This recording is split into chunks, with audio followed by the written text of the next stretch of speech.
What a morning it has been already. Good morning.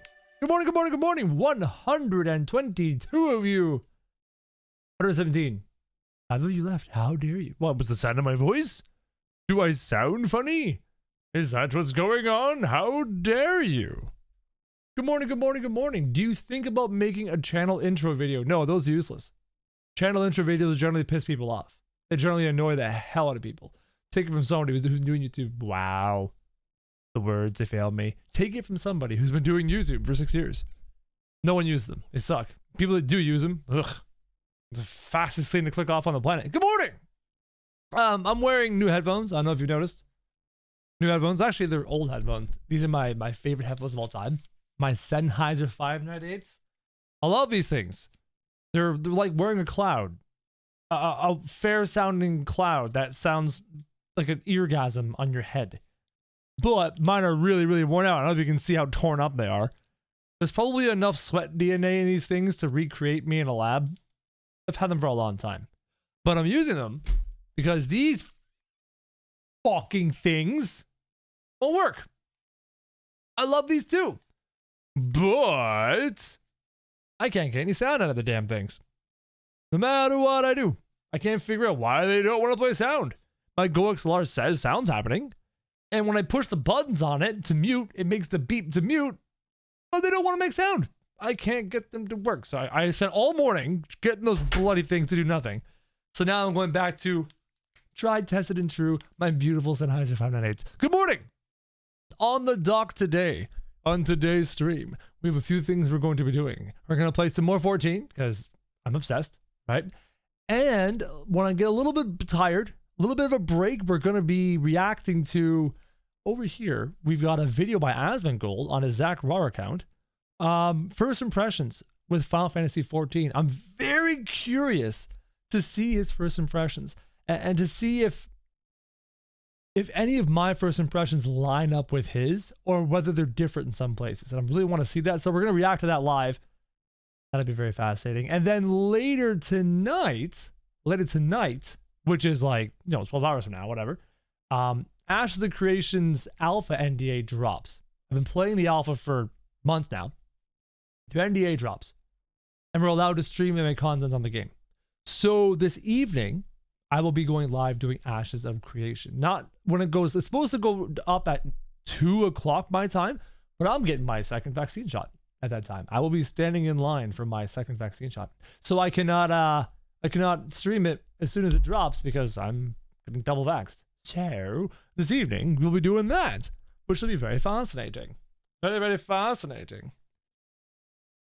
Super chat for Space. Sadly, I can't watch a stream today, but here is a bit of some coffee and stuff. So please enjoy Stormblood. I will. Thank you very much. Thank you very much. Does your Discord do 14 LFG for raids? No.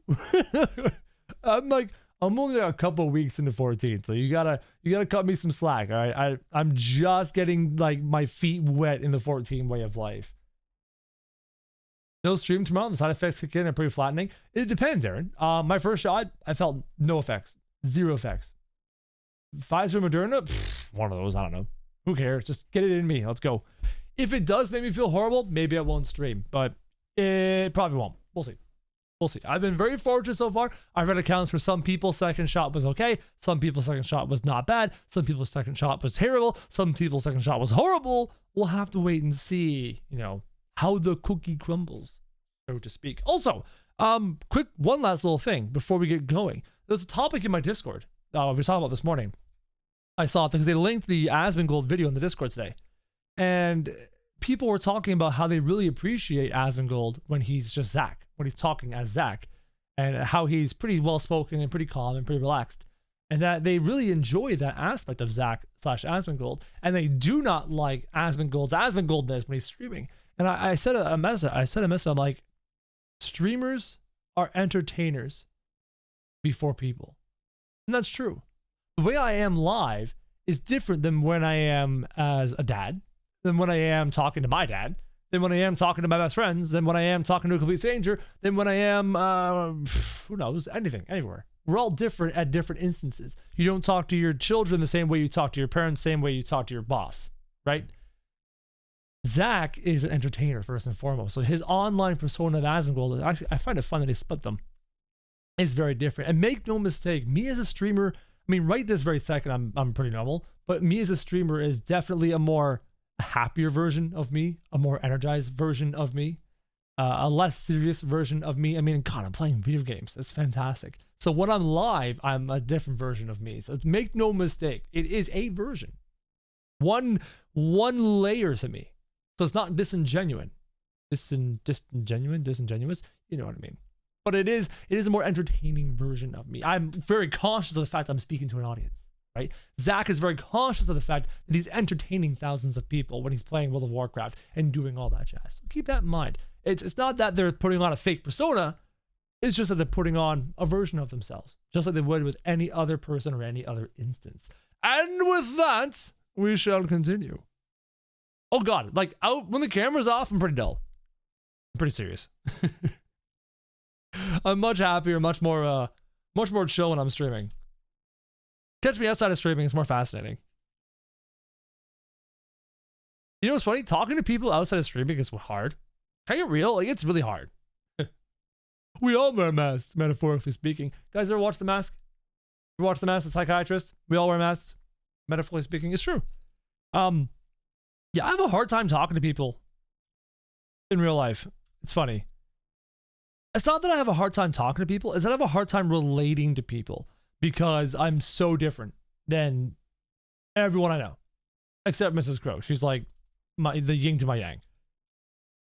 I don't have the same life as people, right? I'm logging into Final Fantasy right now. I don't have the same life as other people. I don't have the same hobbies or interests. I don't have the same experiences day to day. I mean, everyone else I talk to, all my neighbors and stuff, they go to work, they come home, they got their stresses, they complain about their transit, they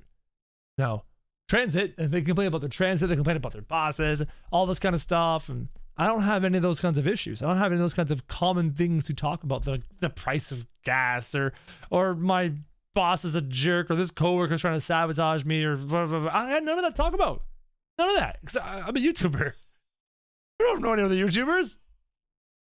I know exactly 0 other YouTubers, so it's hard to relate to other people, other adults. If it's sports, we can talk for a little bit. If it's kids, because I'm a parent now, we can talk for a little bit. But there's a lot of things where I'm like, man, I wish I could like relate to these people more. When they ask me what I do for a living, I'm like, I make gaming videos for a living. I play video games for a living, which is the most inaccurate statement on the planet. Chat, you wanna piss off a YouTuber? Tell them, oh, you just play video games for a living. No fucking clue. You have no fucking clue what I do. You have no idea. It's not even remotely like that. Asmongold lives in Zach's eyebrows. Very accurate. Absolutely. Same way a pilot is very relaxed while crashing the plane real time. What's a Ben Stein? I don't understand what that means. Oh, Ben Stein. He's the actor. That's right. That's right. He's the actor. God, how old is that man now? To be fair, a lot of adults are getting the experience now. Yeah, that's true. Work from home. It's very, very true. Very, very, very true. It's very true. He's like Samson. His eyebrows contain his power. Yeah, don't shave off his eyebrows. He loses all of his strength. It's so true, chat. It's so true. All right, I think we're ready to... Oh God, what? Why won't you move? You have one job. Here we go. I think we're ready to rock. I think we're ready to roll. I was playing my Dark Knight for a bit late last night. I finished editing my Crow video for the Crow channel. So I need to get a gaming video for that.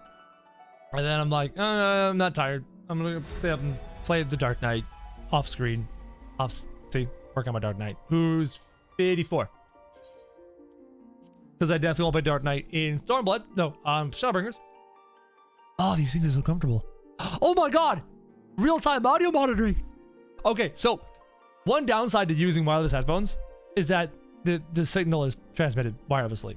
Gaming, no issue. There's never any latency. I put a gunshot, I fire off of a rifle, and I hear it instantly. It works fantastic.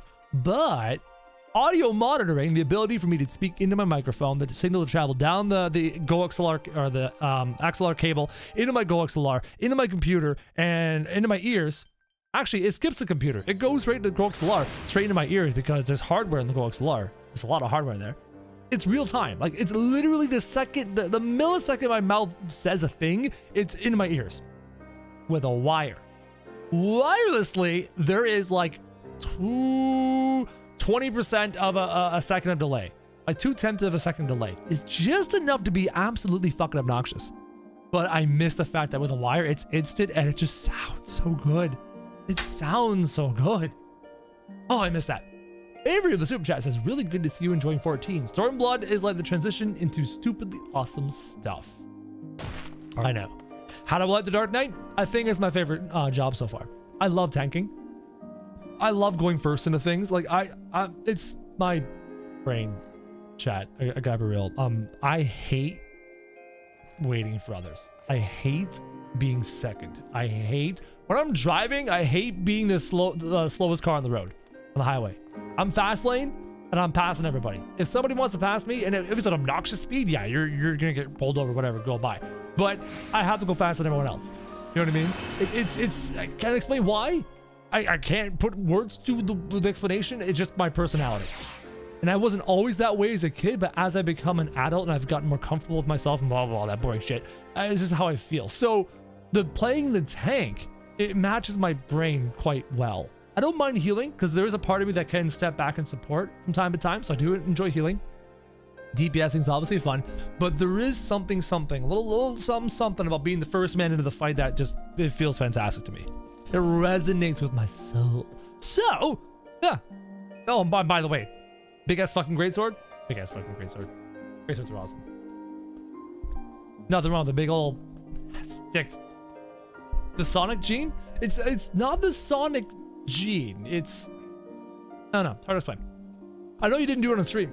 Can you give us the thoughts on the Dark Knight plot line? So the phrase section, the 50, was phenomenal, and I did some of that on stream. But the first couple quests with this gentleman is fascinating because he's a ruthless motherfucker. He don't give no shits about nobody. He just like, problem, kill it. Hey, he's talking out of line, kill him. Hey, he's giving me a funny look, kill him. That kid's crying for candy, kill it. This just seems to be what he was like right now. He's ruthless. He's beyond ruthless. Beyond ruthless. Samurai. So desu ka. So desu ne. Where was I? The fires fade. Back to Ralgar's ranch. We go. Do you have a reason to stop? Reason to stop what? Paladin is so much fun to play for me. Had to rewrite my brain for Red Mage. Yeah, that's very different. You're going from a frontline tank to a 3/4 spellcaster, 1/4 melee stabby character. That's very different.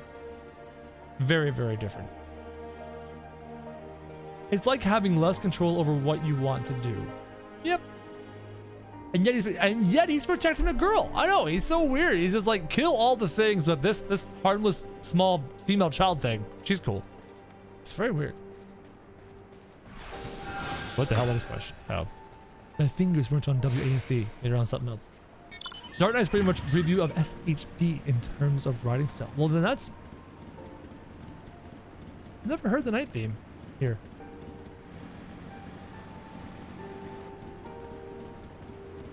One thing I love about the musical direction of this game in general, across all themes, across all songs, is that underneath even the most complicated score, and those of you who enjoy music, who have a musical background, you know what I mean, there is this thread of a simple melody that is hummable. And that's why when you have the Night themes, you can really remove away all the fluff to the music, all the layers and intricacies, and just get down to one piano and nail the melody. Very simply and very easily. Even the most majestic portions of this game's score have that melody going right through the heart of it. That simple, hummable melody of whatever it is for each expansion, for each moment, for each theme. The theme is fantastic. Leitmotifs, thank you for someone else in the chat understanding music. Ugh, yes, they love their leitmotifs. Love them. Then again, a lot of the most memorable pieces of music do. right? Lord of the Rings made massive use of leitmotifs. Star Wars made humongous use of leitmotifs, which is the use of a musical score for a specific moment. The Force theme for Star Wars. In Lord of the Rings, the Ring theme, or the Shire theme. You notice how? Oh man, okay, I'm gonna geek out really hardcore. So the Fellowship of the Ring theme, the Fellowship theme, which is the ba ba ba ba ba ba ba, that theme is only really together in its full form when the Fellowship is together in its full form, leaving Rivendell and going on their adventure, because all the members are there. But you're gonna hear that theme throughout the trilogy, but missing parts. It'll be missing the oboes, or missing the percussion, or missing all these parts. Because every time it's relevant to the moment, it's a fragmented version of itself, because the Fellowship is a fragmented version of itself. And it does not come back in its full form until the very end of the trilogy, when they're all together on the bed and all that jazz. It's just, oh, I love Howard Shore so much. He's so smart. Anyways, let's actually play the fucking game. See to the wounded Krojak. If they live, help them. If not, move on. Yeah, so I like music. Just a little bit. I like music just a little bit. Getting all emotional talking about it.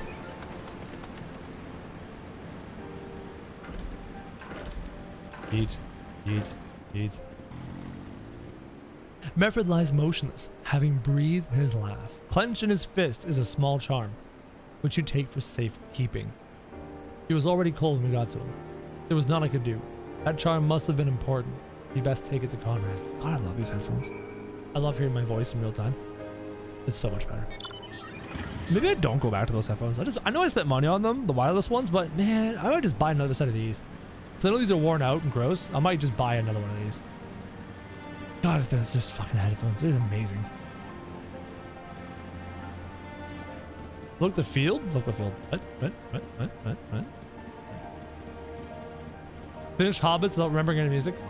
Yeah. I don't know what happened. Nobody knows really what happened between the Hobbit trilogy and the Lord of the Rings trilogy. No one quite understands it, because you had such amazingness with Lord of the Rings, and then you had such just averageness with the Hobbit. Like, it was okay, it was good, it was solid. There were great moments and then some weak moments, and it was solid. But no one quite understands how you can go from that to that. Go from like an A+ to like a B- or a C+. Andrea, the music is amazing in this game. It gets even more epic going forward. It's written like a movie. Cup of coffee on me. Heading to work. All right, Andrew. Have a good one. And thank you for commenting on the videos I've been noticing. Take on lyrics? Generally, no. I don't care for lyrics. Even when I listen to like, music, I listen to a lot of metal. But even when I listen to music, I'm not huge on lyrics, unless the lyrics are really special and resonate. But for the most part, I don't pay attention. I know that a lot of the themes in this game have lyrics that are spoiler related, so I try not to listen to them. Is it me? Old vids gone. Old vids are gone. Time to move on. Time to move on. Binago, Mefford, where are you? Oh god, here. Have his charm, Conrad. Conrad. Add a choir? Oh dude, you put a choir to a song? Amazing. This is... He's dead, Jim. Kiwi Bean! Welcome to the Crows. Take some hearts in the chat for Kiwi Bean. Welcome. He's dead, isn't he? He's dead, Jim. Mefford was a warrior, always thinking about others before himself. He once had an Imperial patrol chase him nigh on 20 moms, so that his wounded would have time to escape. His comrades loved him for it, of course, though that only made him worry more. Did you know that he sent his men to Cornwall away because he thought they were fighting for him and not the cause? Aye, well, he did. The only life he was willing to risk was his own, you see. Side note, it's easier to read when I'm hearing myself properly and I'm not hearing myself in a delay. Like a very slight echo. I'm honestly having an easier time reading. Just something I noticed. That's exactly the man he was, or should be. He just says that and then messes it up. Good job, Crow. You're good at games and stuff. You can read real good. I gotta practice his reading so I can read I read my daughter bedtime stories, right? So I thought I was good at reading, but then again, bedtime stories for a 3-year-old are like really short. But when she gets to the point where I'm reading like The Wizard of Oz and all this kind of stuff, like I really should be able to read. Gotta practice. But that's exactly the kind of man who should be leader. The kind of man who deserves to survive. Not an old fool who's all used up. There's no logic to it, Master Camp. There never was. Never is. Who stands, who falls? In the heat of battle, we can but do our best as he did. Mefford will be sorely missed, but because of his sacrifice, many now live who otherwise would not, and they need us, now more than ever. Eyebrows. Aye. That they do. Forgive me. I had high hopes for him, is all. Just read her all the quest text. Yeah, you know what? Screw it. I'm getting a new set of these headphones. I'm never playing with those again. There you go, Pip. There won't be a Shire Pippin. Our defeat was no near thing. It was a total humiliation. We're powerless to withstand our enemy's assault. But we cannot afford to dwell on our failure. As Alfino said, it is those who survived who we must think of now. Valgar's ranch is no longer safe. The Imperials may have withdrawn, but they can return at any time to finish what they began. We dare not remain here. Those who are not fit to make the journey to Castrum Orient will need to be taken by chocobo carriage. Good morning, Final Tide. What do you think of Stormblood? It's good. Solid. Can't complain. Good. I shall oversee preparations for the carriages. In the meantime, I would have you scour the infirmary for any supplies that might prove useful during the journey. Oh god. I'm picking stuff up, aren't I? Yeah, Stormblood's good. I'm just trying to wait until I can get to the meat of the plot. Like right now, the plot's good. The plot is solid. But there's no thickness to it. Like in A Realm Reborn, you had the primal threats, and then you had the threat of the Empire, and then you had political intrigue. In Heavensward, like right out of the gate, you were like, fucking dragons. There's dragons attacking town. We gotta save the town from dragons. Right now, we're helping these guerrilla warfare type people to fight against the Empire as well as our own alliance. We're trying to fight against the Empire. But aside from that, like, there's not enough bigger threats than that. I need a bigger threat than just the Empire. Unless that is the biggest threat. And then we go with it, we beat the Empire. Great.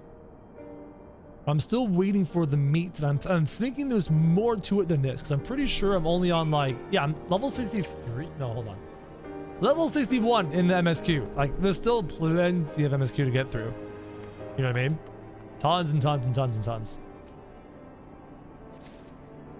I've barely seen any of the more oriental style locations, and I understand there's got to be a lot left to do. So I'm holding my I'm holding that part of my analysis until we start getting into the meat of it. Yeah, see all the chat? See all the smiles, chat? No spoilers. Only smiles. You know, chat. Bum, bum, bum, bum. God, I miss my Z ability. My back jump. I miss my back jump from my Dragon. It's like my favorite thing. Like the best thing. Private Jäger. I'm Private Jäger. A smile better suits chat. It's true. Now where are we going? When are we going? Lord of the Rings.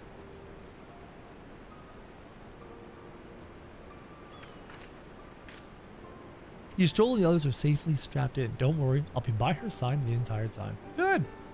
Good. I'll walk alongside. They'll need protection in case the Garleans try anything. Hang on, you're injured too, aren't you? Shouldn't you be the one of the characters? Have I unlocked glamour? Yes. I'm not so frail that I can't make the trip on my own. Besides, there's still work to be done here. I'll see you at the wall when it's finished. As you wish, and let us set forth at once. We shall move as quickly as our comrades' health allows, and smoke pipeweed on the way. To Castromorians! Yeah, I unlock glamour like Realm of Bloom. Stevie Blunder says, Crow, we gotta talk about your pace, bro. Lol. We gotta talk about your pace, bro. Define pace. The pace at which I'm playing the game? Is it too fast? Is it too slow? Is it just right? Am I in that Goldilocks zone of just right? Where am I at? City 4. Oh, I got the AoE Kenki Dump. Right. So I got Kenki Dump on that. I will put this on Shift F. So F is Kenki Dump single target. Shift F is Kenki Dump AoE target. It's nice.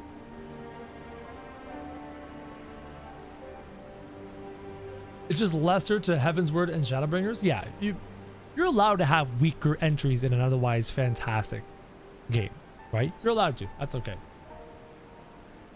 It's fine. I'm just messing. No, Stevie, you started the conversation. Am I too fast? Am I too slow? Am I just right?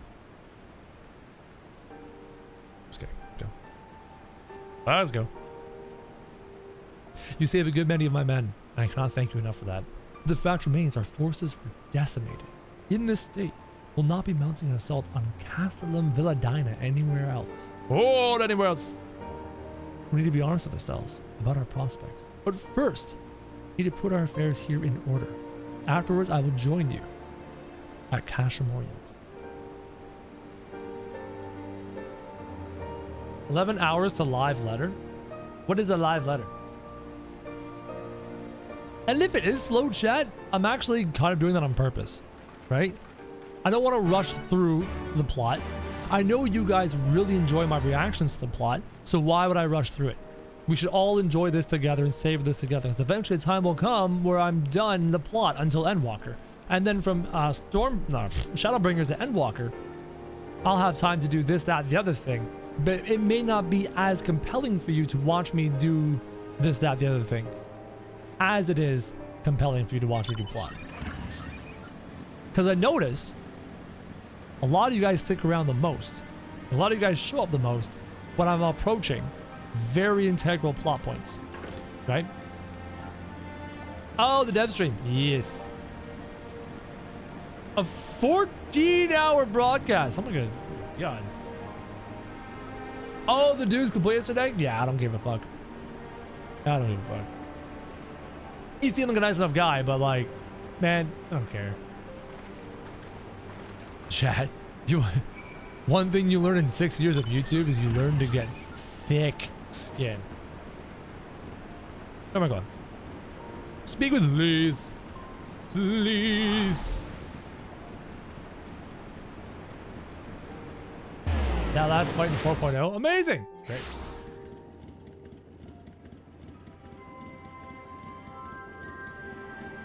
Yeah. A live letter is a dev team talking about content and the new expansion. I'd avoid it. Yeah, I'm probably gonna be avoiding it because I don't want to be spoiled. I don't want to be spoiled. Maybe I'll watch some content on it afterwards when I'm all done. Stormbringers, Shadowbringers. Names. Krill is with Y'shtola. She still hasn't woken up, but Kryil? You guys keep butchering the name for me. Says she's through the worst. Well, that's good. Given the severity of her wound, we could have hoped for no more. Let us pray she makes a full recovery. Yeah, the existence of this game on my hard drive is dedicated to this moment. If she's dead, my hard drive is deleted. I mean, the game on the hard drive. You know what I mean? We lost a lot of good people, didn't we? Aye, that we did. I saw it happen. When that Skull's commander cut down Meffred. A single blow, and that was it. Everything he fought for, all his hopes and dreams for the future, gone in an instant. And do you want to know the worst part? It wasn't a Garlean who did it. It was an Alamegan. God's help me, if I ever. She's beast. Y'shtola is best girl. Period. She's best girl. I like Lise. I like Minfilia. Y'shtola is best girl. Alize is nice too. They're all nice. Y'shtola is best girl. Were it not for the swift actions of the Scions and the Alliance, many more would have died. You risked your lives to save ours. And for that, we thank you. That's what we're here for. There is no need for thanks. We are allies, are we not? Bingo. Aye, just so. Let us not dwell on this tragedy, but look to the future. The future? I'm sorry, General, but there is no future for us. There will be. We've lost too many. Gods, I can still see Meffred with that woman standing over him. They've ripped the heart out of us, General. They've broken us. Our fight is over. We'll see about that. Master Kemp, please. Scarlet. I will read that. Once Edith took off the mask, she got a new lease on life. Ah. No one's ever made that pun, right? I'll always hate them with every fiber of my being. That's gotta be a pun For what they took from us then and now. as old as Our time. homeland, our freedom, our bloody children. You mean the skulls? The youths who fight for Xenos? Is it Xenos? Grania Lupi, the Black Wolf's legacy and our shame. A unit made up of children born to Alamegan dignitaries who came of age during the occupation.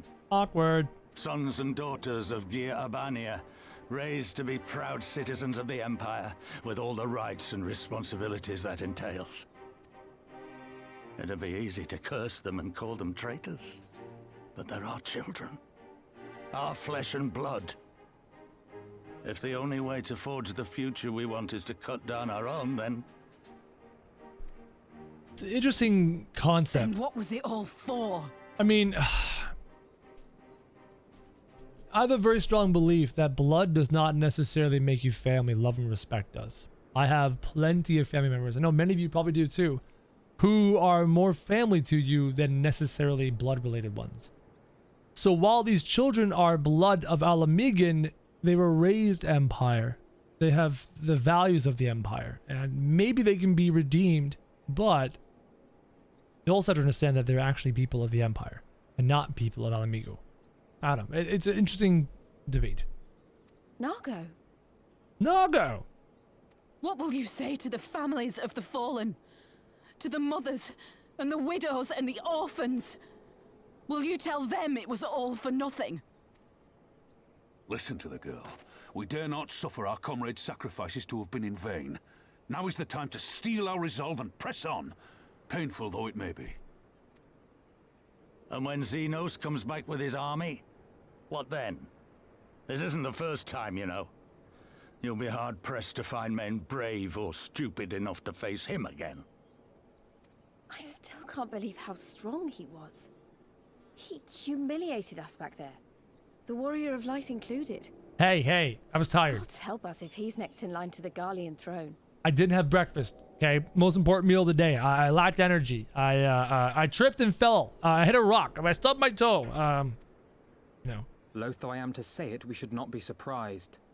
Before succeeding Van Baelsar in Alamigo, Xenos led the Imperial army to Doma, where he crushed the rebellion utterly. Jeez. As a matter of fact, Doma remains in his charge to this day. Suffice it to say, Varus's heir is a peerless warrior and an accomplished general. The question is, how are we to contend with such a foe? Get stronger. This is a shonen anime. You get stronger. You acquire a new ability. You acquire a new power. You defeat the bad guy. And then when you defeat the bad guy, you realize there's another new bad guy, even more powerful. And you need to acquire more power. A second stage of power. Bankai 2. Super Saiyan 5. You know what I mean? It's a shonen. Just get powerful. Get stronger. Get a new sword.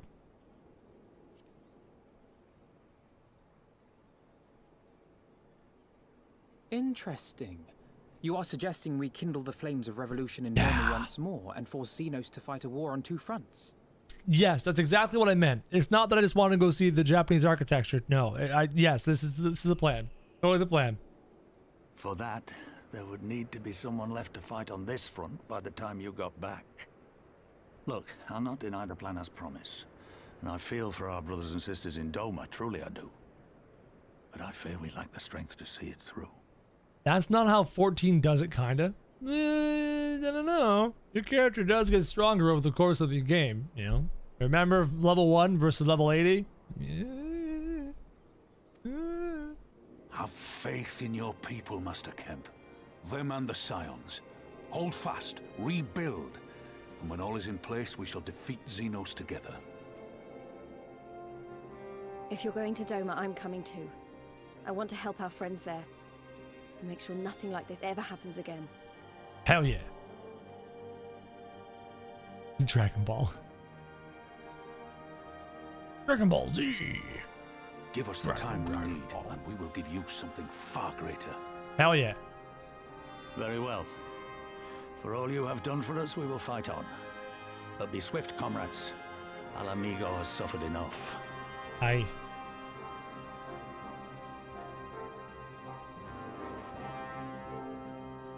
Dragon Ball power spike. Yeah, in Dragon Ball, the power increases in the Dragon Ball universe are never like linear. It's always like, hey, new level! Hey, new level! That's just kind of the way it is.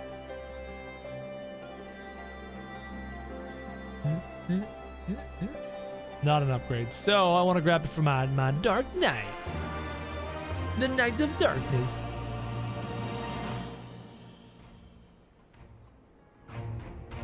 Where men go as one, there is life. And where there is life, there is cause for hope. Before we go forge ties with friends in the far east, we must first find a way to reach them. Get a paddle boat and just row like what's his face? Prosetsu. Tataru is. But before we discuss that, there's another issue. Oh god. What is the issue now? Oh, you're gonna stay with Ystrola? Alright, Ystrola needs to go full Saiyan and nearly die and become more powerful through nearly dying and then come back and save the day with her newfound power. Do it. You know, if you know, it would have been quicker just to ask. Would you be willing to look after Ystrola and provide support to Arenvald and the others? Of course she would. She's fantastic. You see, that wasn't so hard. Enjoy your trip, and don't you dare return with a gift. In other words, you better return with a gift or she gon' get you. What's up, Sakura? Off to Limza Lumenza. Sorry, Lisa Lamasa. Lisa Lamasa, chat. Don't ever, never. Lisa Lamasa. Though I am level 64, so I better do this class quest. Wait, oh, right, I'm supposed to try and get there. That's right, I can't do it yet. Lisa Lamasa. Alphino was terrified of Kryla? Yeah, Alfie's scared of her. She's terrifying.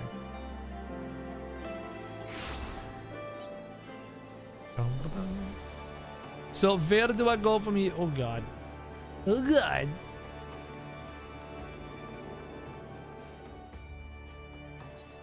Yeah, exactly. I kind of realized that I can't reach it until I advance the MSQ. Advance the MSQ.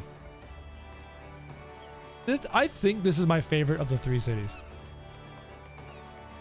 It's just the bright, beautiful sky and the vibrant colors and the sea breeze. And that's my favorite spot. It looks the best. What's up, Alvy? Tataru should be here any moment with our ship's captain. Is Meryl Lights? I can't pronounce that name. I can't pronounce that name. You're right. Inasmuch as we will be traveling by sea, regrettably, it is simply not feasible for an airship to travel such a distance of impossibly large fuel reserves. Makes sense. But then it is equally impossible to sail in an Eorzean Alliance vessel halfway around the world without the Empire taking notice. Which leaves us only one other option. Speak of the devil. Sorry to keep you waiting. I present to you Captain Garlean of the Kraken's Arms. Why the creepy music? Why the creepy music? Oh, it's a pirate. Oh. Gotcha. Call him Meryl, like Meryl Streep. Yeah. Greetings and salutations, Silence. I take it from your comrade's tone that you no longer wish to proceed with our proposed arrangement. Dude, you scream villain. Everything about you screams villain. Not at all, Captain. Pray forgive my sister her outburst. She has ever been one to speak her mind. I, on the other hand, am the very soul of discretion. As many well-respected personages would attest from the offices of the Admiral, the highest houses of Ishgard.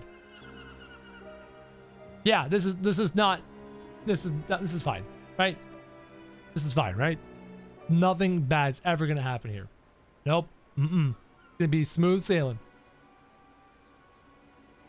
The last time I was on a boat in a Final Fantasy game, it was Final Fantasy IV, and the boat got attacked by a Leviathan and we shipwrecked. This will be fine.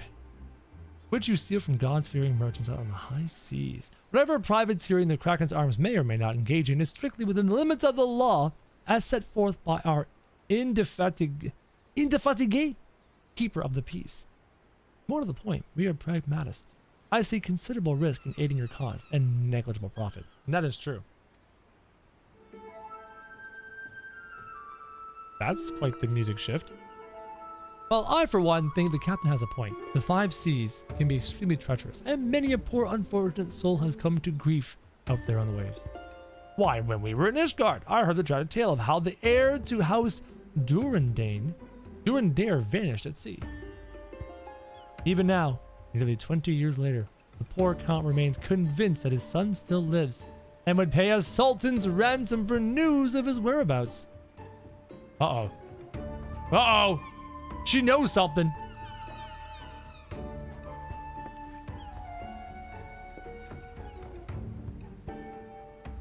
Truly a tragedy for the ages, and a testament to the misfortunes that may befall us should we act without due consideration. But so long as you are prepared to abide the capricious whims of fate, I am willing to oblige you this once. That said, in light of the recent rebellion, I trust you understand that I cannot deliver you to Doma itself. I can take you only as far as Kugane in Hingashi.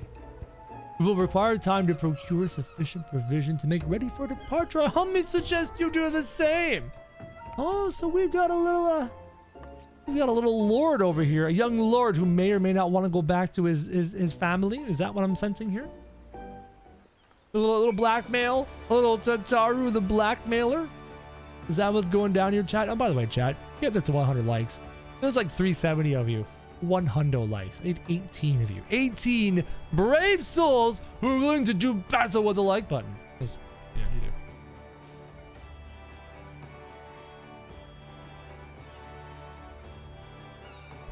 Delicious coffee. Sweet, merciful caffeine. Suddenly, all those hours Tataru passed cavorting and campering at the Forgotten Nights seem rather better spent. Do they not? 100. Good job, Chad. That said, I intended to press the point more obliquely, and there was something disconcerting about the pleasure Tataru took in making Captain Carvalane. Carvalane.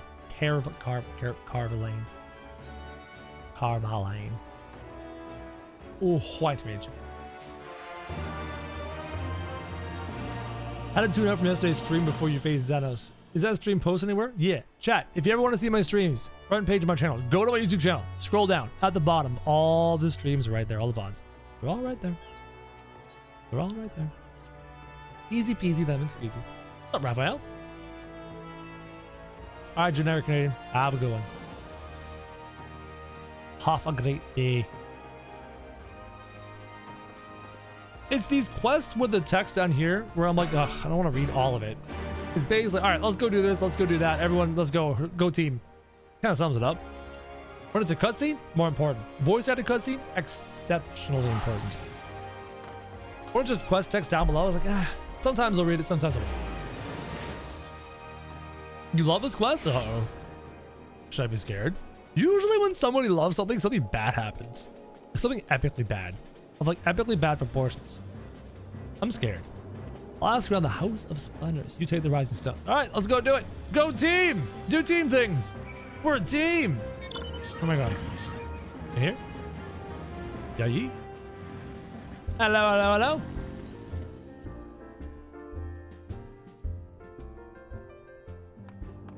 Higiri. Higiri! Eat. Hi. I'm here to do stuff and things. And stuff. I'm going for Doma. I know, we're going to Doma. It's gonna be crazy. Three of the Lord's banners were gathered and fought to reclaim our nation. But when Xenos arrived with the 12th Legion, it was over in an instant.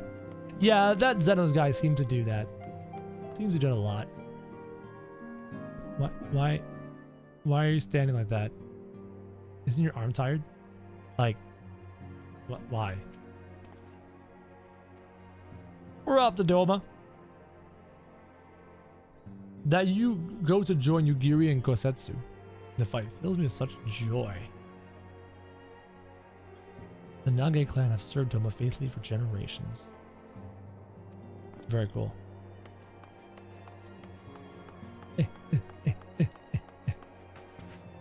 I know I'm playing the Samurai, but part of me just wants to play the Death Knight. I did say I was doing Samurai for this expansion, so that's what we're gonna do.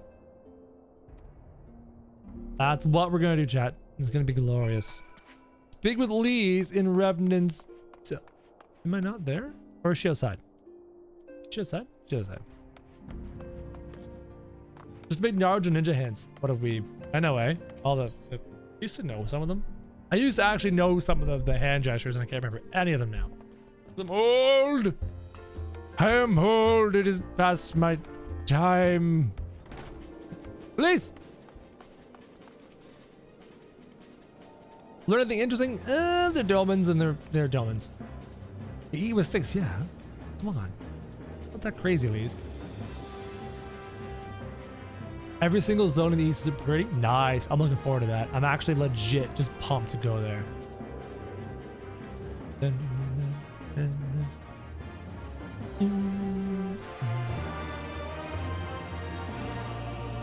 Time you return to Lisa Lamasa. Let's do it. No spoilers, chat. Only smiles. No spoilers, only smiles. Don't make me slap a chat. I will slap a chat so hard. Make your head spin. Slap it. No spoilers, only smiles. Does Samurai have unique dialogue like the Dragoon in Heavensward? That's a great question, chat. Does a Samurai have unique dialogue in this expansion like the Dragoon did in Heavensward? Do you know, chats? Do you have an answer? I love this part of town. This is my favorite part of it. This is one of my favorite spots in the whole game. The boat's over there and just... It's a nice spot. It's nice here.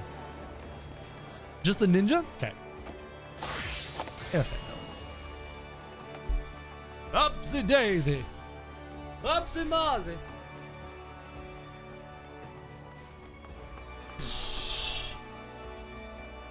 One thing I need to do more of, I need to stretch more.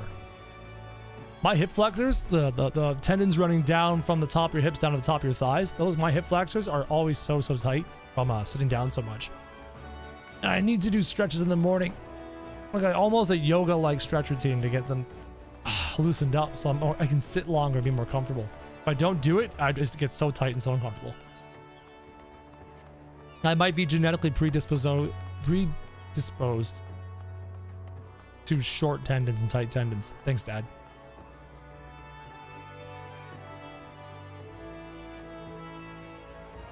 He's standing up. Things are getting real. We're entering the gamer zone. Gamer zone time! Let's go on our adventure finally. I've been kind of like waiting to go see this new land. Board the Oh, the boat's named Misery. This is I feel really encouraged, chat. Why is the boat named Misery? I'm just gonna click before you have time to answer that. Before you even can see the chat. Before it catches up. We're just gonna go on the Misery. I love to go on Misery. Oh, listen to the Empire music. Or the military music. The military leitmotif. Misery loves company. Ah, it's funny. Hey! What's up? 12 be praised. Full sure was I that I had come too late. You've come to warn me that the Misery is going to betray us, and you're here to save us, right? Eorzea? Eorzea? Eorzea? Tell me you haven't come all this way just to see us off. I've come to warn you. Don't go on the Misery. Nay, my lady. Ere you quit these shores for eastern climes, I wished to share some words of seeming import. You're pregnant. I'm the father. Is that it? Look ye where the sun doth rise. See crimson embers, darkening skies. Look ye where the sun doth fall. See azure lost amidst the squall. What purpose did that serve? Well, that sounds suitably foreboding. Another one of your prophecies, I presume? Of far eastern origin, aye. It is mine earnest hope that this ancient wisdom may serve to guide you on your journey. For what dangers lie in wait for you upon those distant shores are yet beyond my knowing. Couldn't you just say, be careful and Godspeed? A parting gift befitting your roundabout ways. Thank you. Exactly, Elise. I have more than words for you, my lady.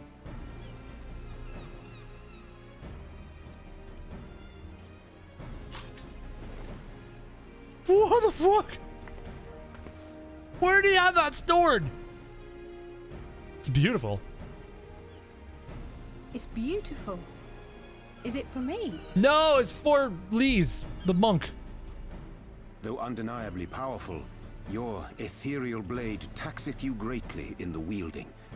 Not so this rapier, which shall serve you just as well against all but the most formidable foe. Impressive.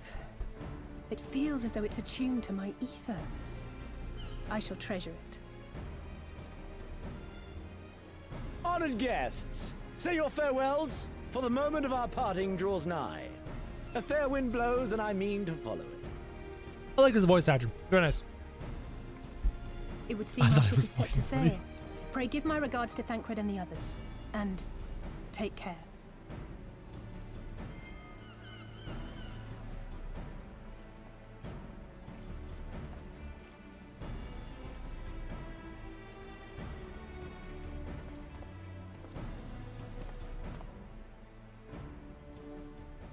All main characters have a bag of holding, clearly.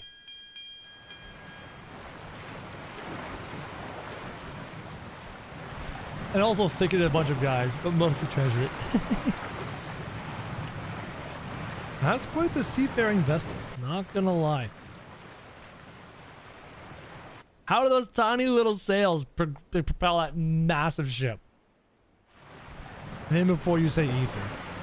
Ah, we just pop ether into the sails and it pushes it. Oh, I get it. Magic.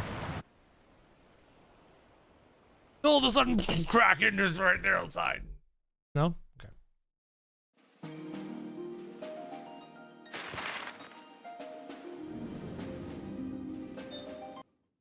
In before shipwreck. Oh, Final Fantasy, you always do this to me in every game. It's coming. It's coming. We're gonna fight a Kraken, Leviathan, enemy Garlemald's ship. Shipwrecked. A fine day, is it not? Oh, it's a beautiful Fair day. winds and following seas. The Misery is enjoying herself. Oh, it's a great, beautiful day to get shot out of the water. Nevertheless, it would not do for you to spend the entirety of our voyage above deck. Let me show you to your quarters. Sure. Just the moment I go to sleep, kabam! Kablow! Kablooey! Massive explosions. It's gonna happen, chat. Oh, fancy.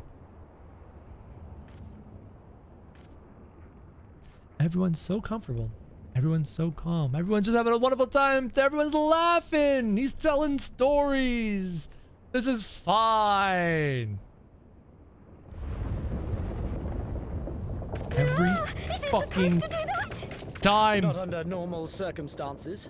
Every time, chat. Final Fantasy can't help but kill you on the water. Captain, you needed on deck. Something queer's afoot. The winds died down, the waters went still, and all of a sudden, we were dragged off course. And 4, it was a Leviathan. Can't be in this game. Dragged? By what? A Kraken. Can't rightly say, sir. But some of the lads are muttering about seeing things in the water. Things that shouldn't be there. Oh, for the love of... If you will excuse me a moment. Actually, might I persuade you to join me? Loath though I am to admit it, I have a bad feeling about this. I had a bad feeling since I heard it was going on a boat. The Square Enix can't help themselves.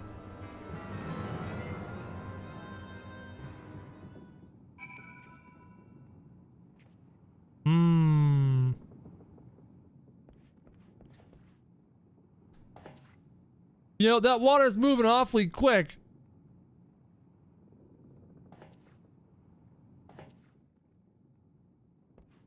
That water's moving awfully quick.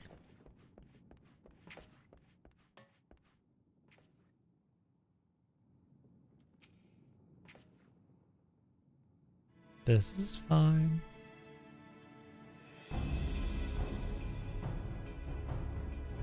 Odd. Most odd. Yes, indeed. Well, do you have any idea what's going on? No. As the man said, despite the absence of wind and current, the Misery is somehow being pulled off course. Well, why not fire up the engines and have you hidden below? Oops. An excellent suggestion based on knowledge you should have. Alas, our engines appear to be malfunctioning for reasons of escape my engineers at present. Oh! I'm telling you, Captain, it's them. Things the lad saw. Mermaids. Merfolk. I don't suppose I could convince you to attempt something more descriptive. An adjective, for example. Sea wolf superstitions and fairy tales, not more. But if you must know, the things which he is so reticent to name are the souls of deceased women said to lure sailors to their death. Very much like a siren, chat. Preposterous! Chat, Alfie, you're in a realm of dragons and spells. Of course, there could be souls. If it is neither the sea nor the weather, perhaps a siren or some such. Yeah! For all we know, it could be a fellow spice trader employing magic to seize and plunder passing vessels. Could be a submarine. Could be an Empire submarine pushing the boat. Regardless, we have but one recourse. We'll let the current take us where it will and deal with whatever we find there. I like her. I like her more and more. The more and more I get to know her, I like her. Ghosts. Ooh. What a thoroughly pragmatic suggestion. I assure you the feeling is not mutual. Once we arrive at a destination, be it a vessel or an island or something else, Lise and I will remain with the ship to defend it in case of attack. Krojak, I believe, will be the ideal choice. Avenge our fourth and deal with the cause of our troubles. Go, loaded gun. Fire away. This is fine, right, chat? Then it is settled. I know not what awaits us, but it will rue the day it reeled us in. Please.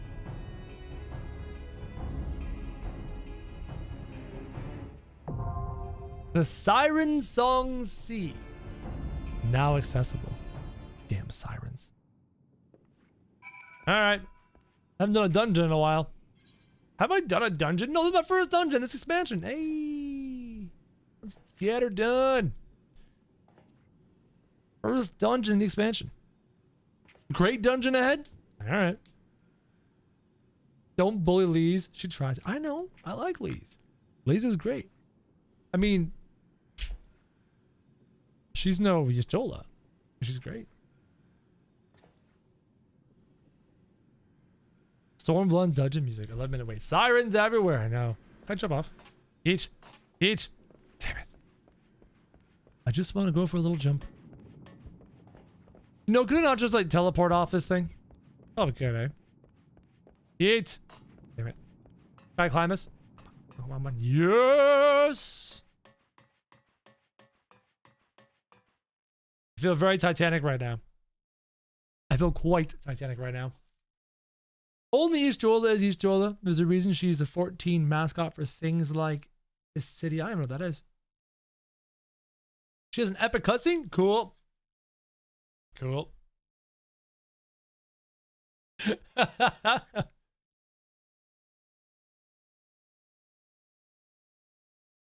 X-Pack kill out PS4? Probably not.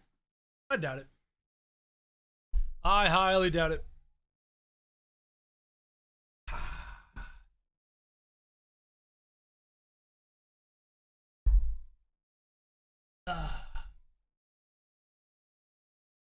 That's facing the wrong way.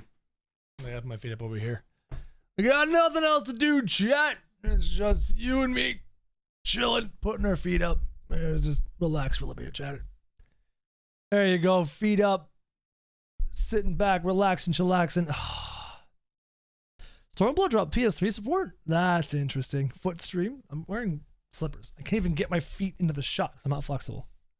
I am the least flexible person on the planet, chat. I joined Crow, but I can't play right now. No worries. No worries. It's just a short stream. It's just a short queue. Ugh. Oh, God. Slipper stream? Yo, I used to like... I never wore slippers growing up. Never wore slippers. Never wore hoodies. Never. But now, dropping 40 pounds, all of a sudden I'm cold. So I have to wear slippers and hoodies and sweatpants. I'm wearing sweatpants, track pants. What? Crazy. Have you done any optional dungeons or only MSQ ones? I don't know. Probably MSQ ones. You can leave the area if there's job quests or anything you want to tackle while waiting. The only job quest I want to tackle while waiting is literally where I'm going. How would I ever teleport back here, though? You know what I mean? How would I ever? You can't just like teleport back. There's no Aether current here. There's no Aether crystal. Unless there is. Is there? Why is it called the Gangplank? Oh, travel to Limsa Laminza. Oh, there it is. Hey, opa.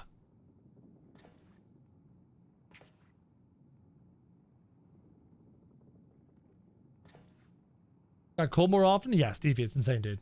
Insane. Tank, Mr. Tank. Mr. Tank. There we go. Ooh, let's get it.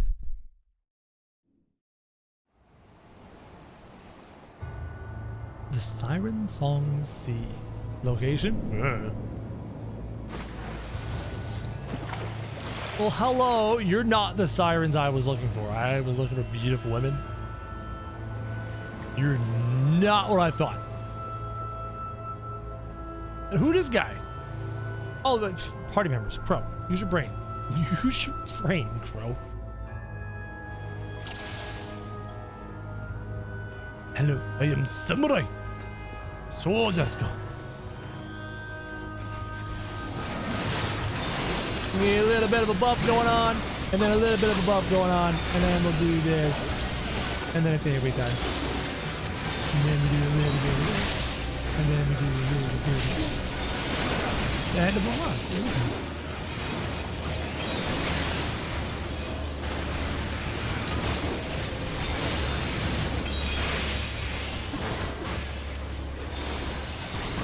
Do I have my ship F or is it level season 4? I can't use ship F. This is the AoE Genki dump. More of them confounded. Oh dear God. And Christ.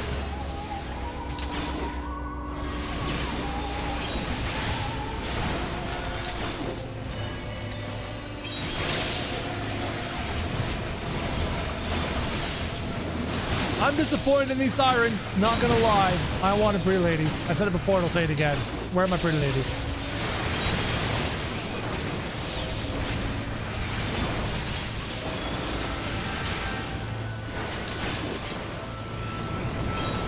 Oh, nothing there. Not bad. Are we coming to land? Oh my God, we're actually coming to land. What?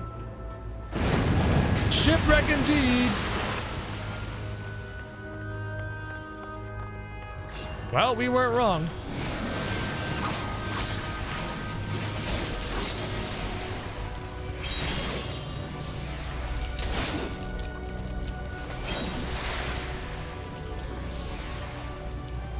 Yeah.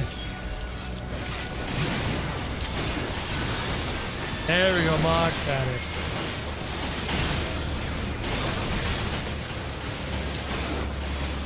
AV rotation? I do have an AV rotation. It's actually kind of nice to have one finally. After all this time.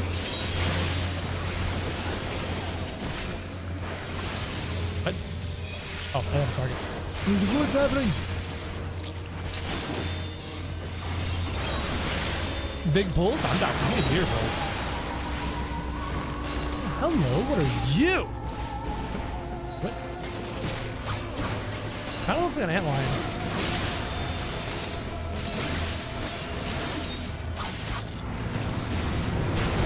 Cool. I love when dungeons do stuff like that. That's just sick. That's just sick. Give me a little bit of this. My bad.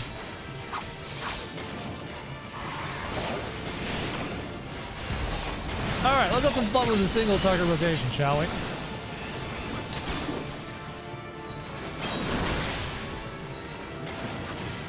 Oh, what the hell am I doing? What am I doing, Crow? Use your brain. Stand here.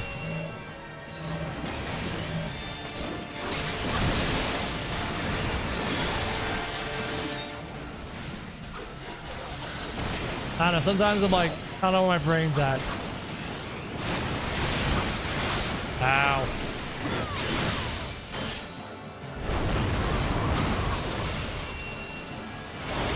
This is fine. Boss is cool looking, gotta say.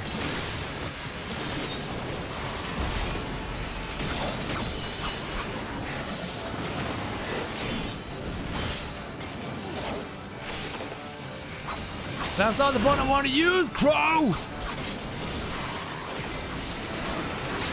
I thought I was like comfortable with the rotation stuff by now, but everything is just very ow. Group up on me!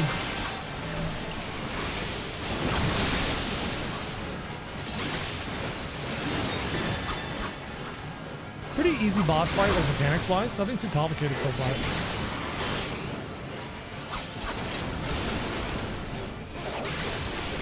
Oh, my Johnson was the boss. Ah, the boss was there. Let's finish it. Like that. What's an A rank overall boss?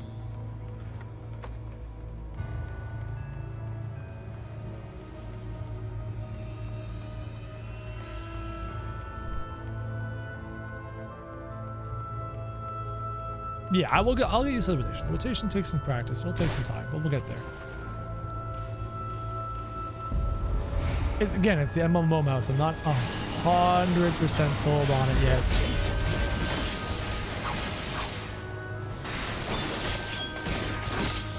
There, both buffs are up.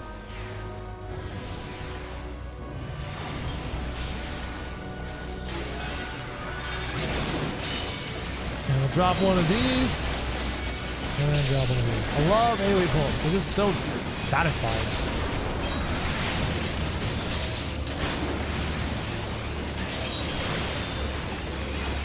Just so satisfying. Like, doing massive numbers of all these things.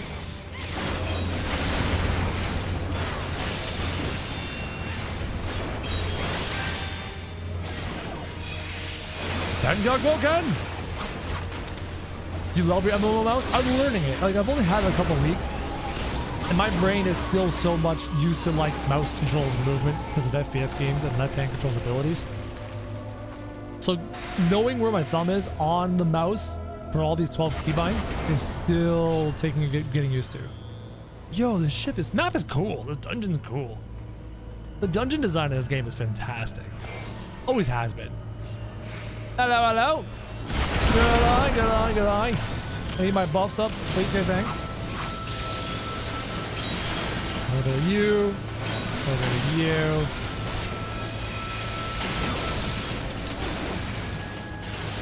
Some good food? Oh yeah, food. You got a bar here.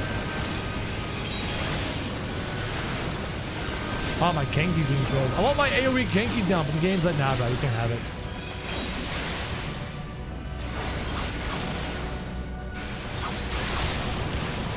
Nom nom. How about him? Nom nom. There, 1 hour of food. You play on the controller? Man, I can't play on the controller. I've been a PC gamer my whole life. There's no way. Oh, conveniently 1 cent. Come on.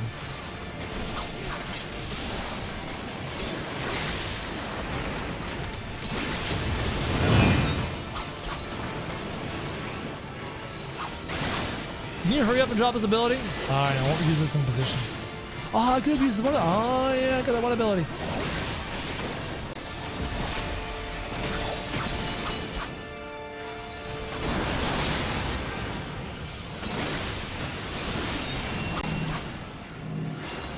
I'm a bomb. I'm a bomb. I'm a bomb.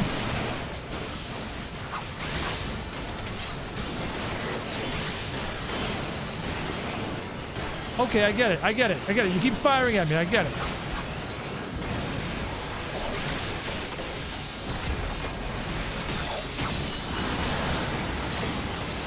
Ow. Was I supposed to dodge something there?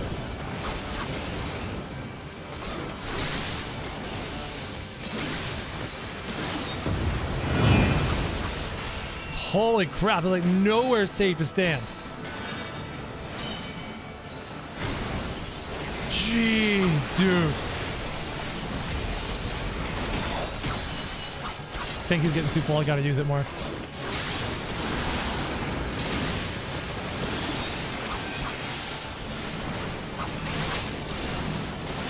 He's the bomb.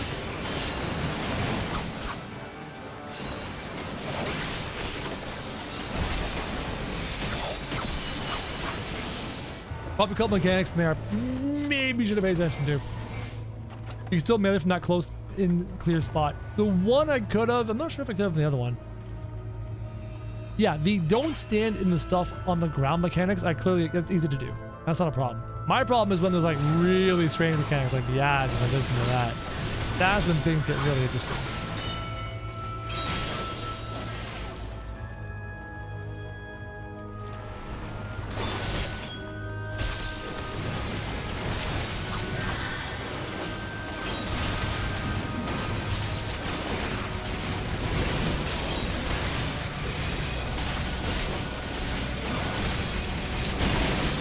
Big pulls, big pulls.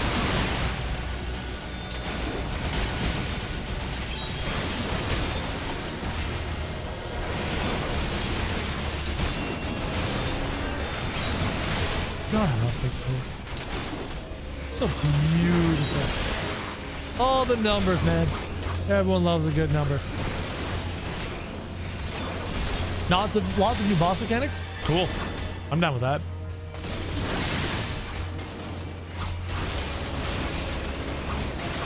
Recharge my buffs. And allons-y. These guys sure love their loot.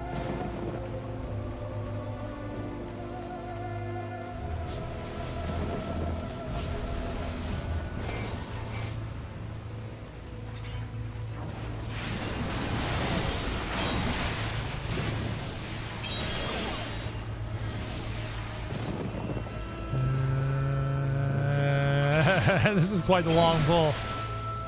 Dangerous pull, let's go. All right, I'm down with this. Whatever this dangerous pull is, I'm down with it.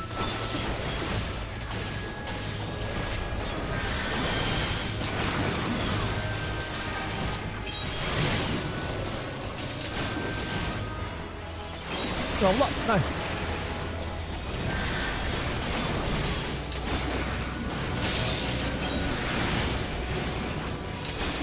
Repositioning on these extra ads here. Can't keep getting too high.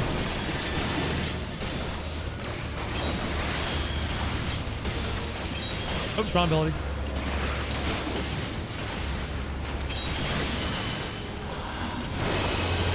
Ow! Damn it, I'm charmed and I can't get out of the AoE. Our tank's dead. Remember when he said dangerous pull? Remember when he said dangerous pull?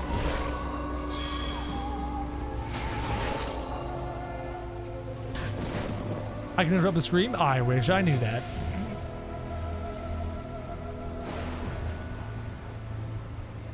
That pull was more dangerous.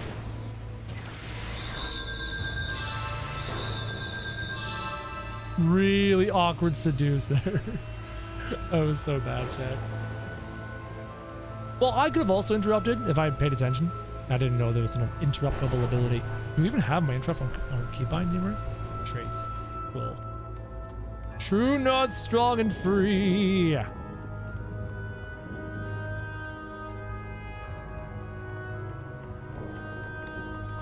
Crap, this is usually X. I put that on G for my interrupts. And then my eyes wide open. Third eye, heal ability, merciful eyes. Crap, I don't have any keybinds left. Crap baskets!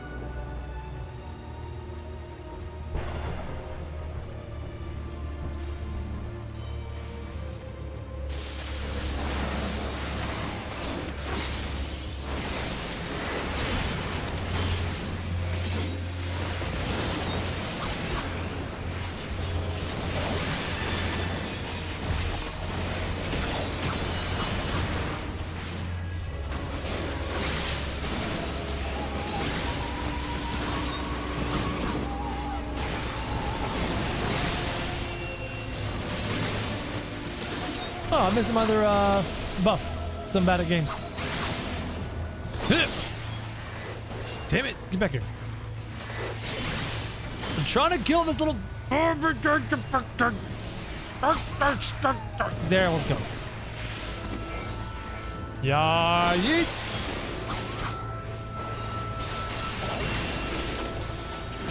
Take this one. And take this one. And then turn that one into this one. And then into this one. There you go, look at that. There you go, look at that. Mucho bueno. Someone level up?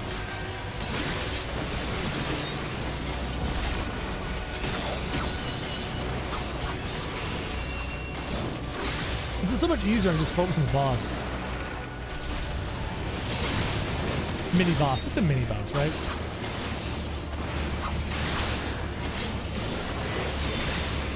Much better. When we don't massive pull this whole dungeon. I love this Kanky dump, man. So nice. So dies a meme? True.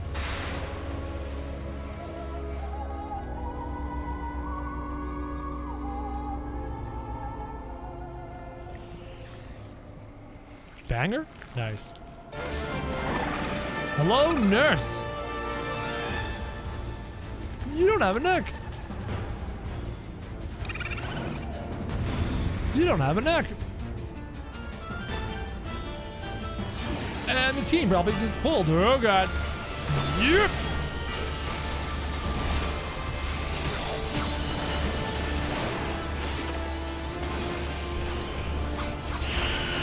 Pushing all the wrong buttons right now.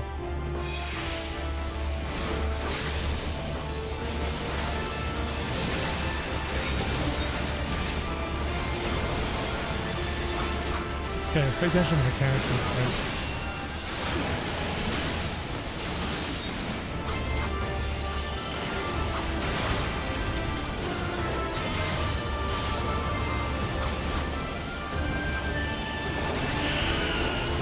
Oh.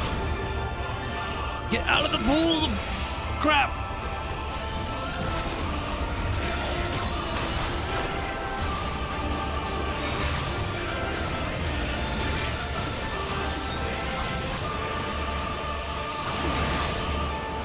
Yeah, so far it's only 2 mechanics, but that's clearly not going to stay that way. It's going to be another mechanic in this fight. Wow, I didn't even leave it. Yeah, just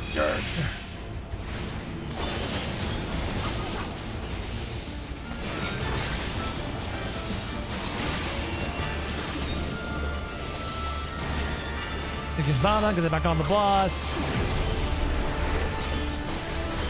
Get out of the pools. I don't want to go swimming right now. It's not a good time.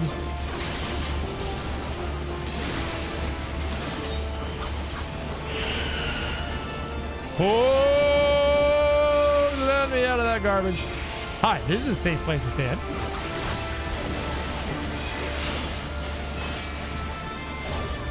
How fun did I just push?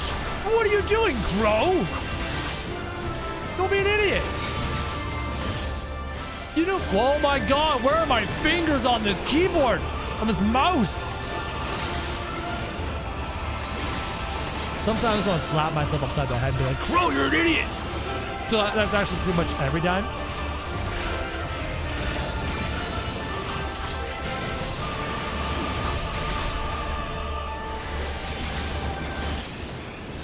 God!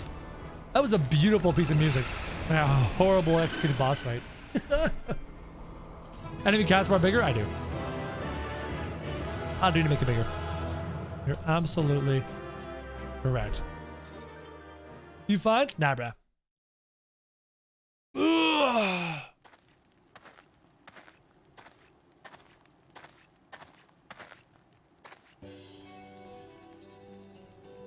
We made it out of the Siren's hellhole. Thank the 12.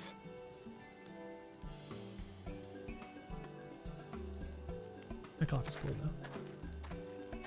Mm-hmm. It's cold. Got my loot? Okay. In your face? Yeah. Everything here would appear to be in order. Good. Repairs should be completed by the time we return to the Misery, whereupon we shall resume our journey without further delay. Don't be kind to Crow. What? Who's not being kind to Crow? Don't feel obligated to be kind to Crow. It's totally if I never fine. hear another ghost story, it will be too soon.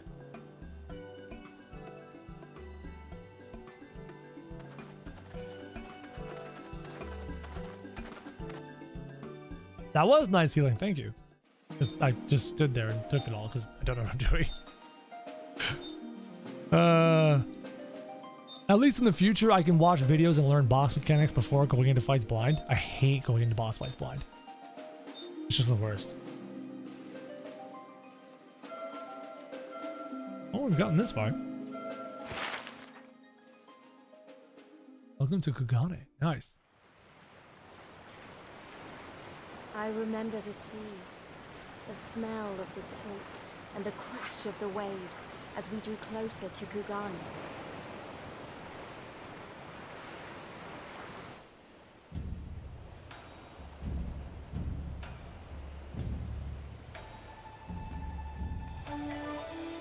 The only port open to outsiders in Hingashi, across the Ruby Sea from Othard, from Dome.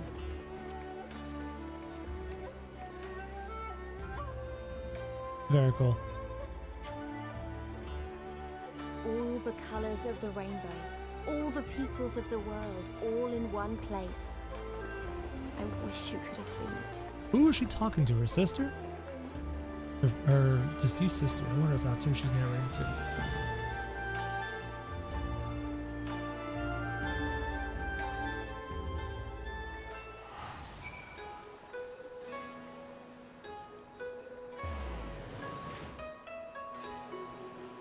Chat, I need a bit of a break. Oh, I'm gonna stand up. What we're gonna do is I'm gonna react. I wanna watch this Asmongold video. I'm very curious to get his thoughts. I need a break from the game. Oh, standing up feels so good. It's honestly the best thing on the planet. Hey, that's Munti. What's up, Munti? Hi, little frog friend. Thank you, Munti. Where's it beeps and these? Munti. What's up, buddy? Her sister or Papalimo? Not sure. That'd be my guess. Yeah, it kind of makes sense. Look up. Why look up? It's a big old tower in the sky. It's cool.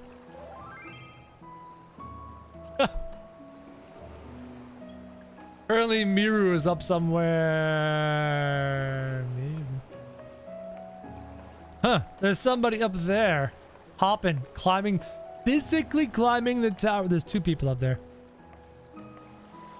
Is the tower a big jump puzzle? Is that what it is? You're at the top? Whoa, I just saw someone's skirt there. Whoops. I did not mean to do that. Oh, man. All right, chat. Here's what we're going to do. Okay? Here's what we're going to do. We are going to watch this video. Where am I going? I don't have a button for this yet. Never mind. We're going to watch this video. I'm very, very curious about this video. I'm very, very curious to see Asmongold's take on 14 and whether his take is similar to mine, whether it's different, what changes and what, I don't know. Very, very curious overall. Let's do the age right first. I will get there, no worries. So here we go. We are going to react to Asmongold, known as Zach on this channel, which is his real name, and listen to his thoughts on Final Fantasy XIV. I'm curious to see just how different they are than mine. And hopefully you guys are interested in this as well. What's up, boys? That long pause. Y'all about my first impressions about Final Fantasy XIV. I just got done playing the game for about, I'm really not sure about how many hours. I think I played it total about 30, 40 hours, maybe a little bit less. That's not bad. And I'm like level 43, almost done with the Realm Reborn. And I wanted to give those real, actual, legitimate first impressions of the game. What I thought was good, what I thought was bad, and everything else in between. So 30, 40 hours, is that really enough to get a first impressions? I almost call that a full impression as opposed, no sound. What do you mean no sound? What do you mean you can't hear it? How is it even possible? 1 second. 1 second. 1 second. 1 second. 1 second. How could you not hear it?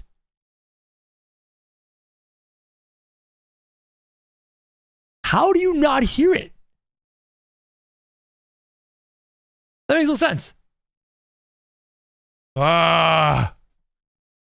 It's too low. It's very quiet. Oh, 1 second. Test. I want to say that the experience of playing the game and like the meta What about around that? it, not just the game, but like me streaming the game, people talking about me playing the game, that shit has blown. Okay, I bet you that's way better. There we go. So what happened was I had the slider down. Let's watch it again.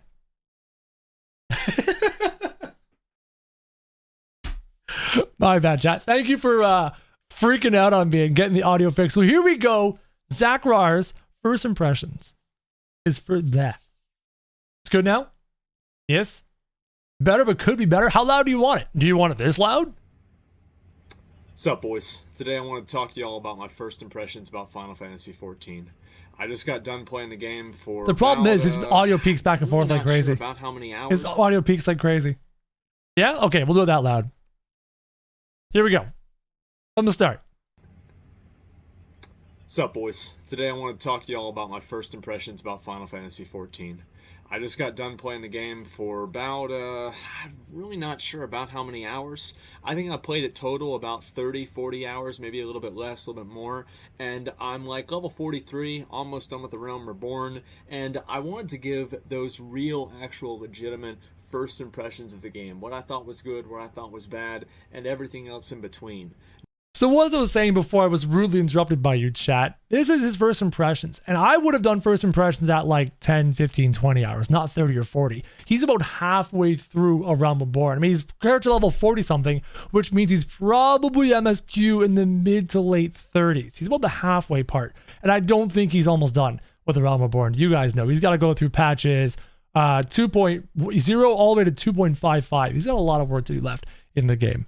Now, overall, I want to say that the experience of playing the game and like the meta around it, not just the game, but like me being a streaming streamer, the game, people talking about me playing the game, that shit has blown me away. 200,000 people. Shit, you guys love this. Like, I didn't expect to get like over 200,000 viewers playing the game on my first day. That was incredible. Thank you. If you watched that stream, I really appreciate it. And people have come back. They've come back every day to watch. I really do appreciate that too. That is incredible. It's so weird to me, right? Because for the longest time, I just streamed WoW. I just played WoW. And now I'm playing Final Fantasy as well. And that's...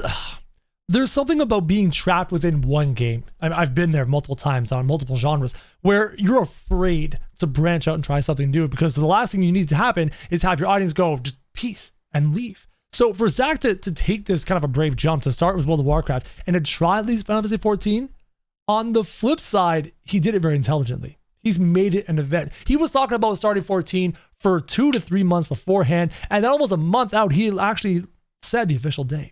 On this day in July, we're doing 14, and that's made it an event, which really helped him to bring in that audience. Everybody wanted to see what it would be like on day 1 in 14, and clearly, we know what happened. I'm pretty sure to touch on that in the video. And then, oh shit, now New World's coming out, and then, oh wait a minute, Ashes of Creation Alpha is coming out before that. It is, and actually tonight. Like, oh my god.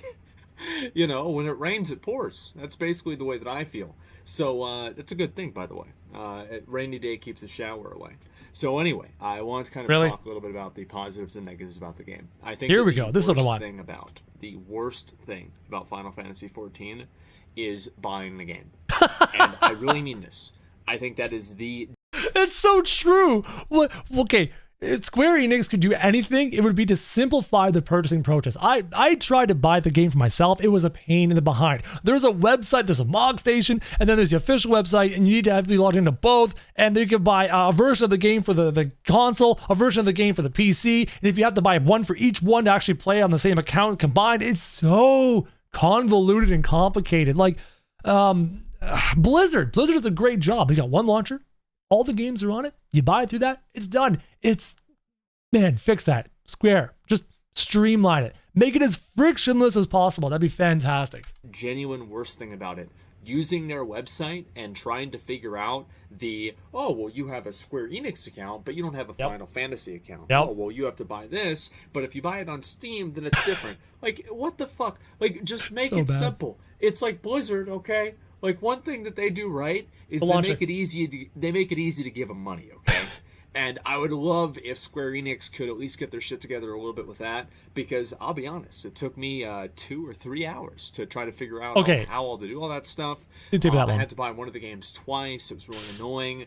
And just overall, it's confusing, it's contrived, and it's hard to understand, I think, for many people. And I think that also, especially with so many people coming into the game now because of the state of WoW and just in general people talking about it, and Endwalker coming out in November, there's going to be a lot of people excited to play the game. And you got to make this as barrier to entry. You got to make that barrier to entry as frictionless as possible, because you do have so many people. Asmon alone is probably bringing in thousands and thousands of new players who are all struggling with the ability to buy the game. Do I buy it on Steam? Do I buy it here? How many accounts do I need? How many times have to buy it so I can play it on my console and then go upstairs and play it on my PC? Like, it is very much so a convoluted mess. If giving them money is hard to do. So I really think they need to redo their payment system and the way that works, and just make it easier for people to understand. But other than that, there aren't really a whole lot of like really big negatives. I remember the 2.5 second GCD. This is something that I was kind of I was very skeptical that this would be a problem. Oh, for sure. I assumed that slow combat. You have a GCD that's quite long like that, there are always going to be abilities like interrupts, like stuns, etc., that have to be split-second abilities that you would use in between that. So it's not really like a 2.5 second GCD. No. It's like every 2.5 seconds you use a main ability, and then you can use filler abilities inside of that. Wait until Asmon really starts to get off global cooldown abilities. I mean, he's in the mid-30s right now. I'm in the 60s or so, and I still don't have access to all of my off global cooldown abilities. It's really ramped up the speed at which you play the game. I mean, God, first 20 levels, you're like, hit an ability. It's just brutal. But now, man, I've got stuff to do all the time. There's almost never a moment where I'm not smashing a button somewhere. So it's going to improve for him as time goes on. Which is effectively the way the game works. And I think that the combat seems fine. The lack of add-ons is definitely odd for me as a WoW player. Thank you! It's harder for me to get used to that, because as a WoW player, the first thing you do if you're playing a game, it's like, oh, well, I can't play this on your computer because it doesn't have my 15 different add-ons with my 50 different settings and my 30 grateful for that. auras and my 8 different, like calibrations here. Like, it's very, very complicated. So true. And with Final Fantasy, you're just using the base default UI. Yep. Of course, there are a few things you can get that are more advanced, that are apparently add-ons, etc. But I haven't damage really meters. wasted my time doing that because I just don't really find it necessary. Nope. Well, anyway, I want to go through each of the different, tenets of the game and talk about what my impressions of them were. Now, the first thing is the story. And I think the story is actually very interesting in the way that it's told, because I was thinking a lot about this. And what is the difference, and why is it that Final Fantasy, it's easier to tell a story in Final Fantasy? Why does it do that? Because people told me that A Realm Reborn was going to suck. And I'm like, if the questing sucks, there's no way it can be worse than Classic WoW. And I was right. Thank you, Asmongold. So everyone warned me, man. Everyone warned me, Crow, you gotta get through the A Realm Reborn grind. You gotta power through this horrible A Realm Reborn grind and get to the better parts of the game. And they're not wrong, but they're also not correct. A Realm Reborn was not as bad of an experience for a veteran MMORPG player, right? If you played vanilla WoW back in 2004, if you played the first versions of so many of these MMORPGs, if you ground out mining levels in RuneScape way back in the day, you know what a grind is really like. Even going even further back to the EverQuest and Ultima Online and stuff, the beginning questing experience in A Realm Reborn now is even better than it was before. So people saying, you have to grind through it, no, it's so much better than it once was. And I wonder if Asmongold is going to talk about this. There's something about questing in A Realm Reborn that is so much more different than World of Warcraft. In World of Warcraft, when you're given a quest, right, you click the quest giver, all of a sudden, boom, you're given this quest wall of text, right, that nobody reads. Not a single person on the planet reads. And if you do, I don't believe you. Everyone quickly hits accept and then uses their add-on to go to where they need to go. Bob Drunkle, quest. You fire through that shit like money. What I like about Final Fantasy XIV is it give you a little section of text, right? They're like, read this. Okay, now read this. Okay, now read this. And that really makes it really more, just a ton more enjoyable to go through and to experience, as opposed to the wall of text. Nobody wants to read a wall of text. Man, when you get a text message from a friend, you don't want to read the whole bloody thing. You want it in point form. So I wonder if he's going to touch on that here. It wasn't that bad. It was completely fine. And people, I read a few threads about this, and people are talking about, oh man, he's never going to be able to do this 3 quests that are super boring. It's like, what are you talking about? Like, I've done that for weeks on like 10 levels before in Classic WoW. It's been no big deal for me personally as as an older player, but I can definitely see where the monotony would absolutely set in.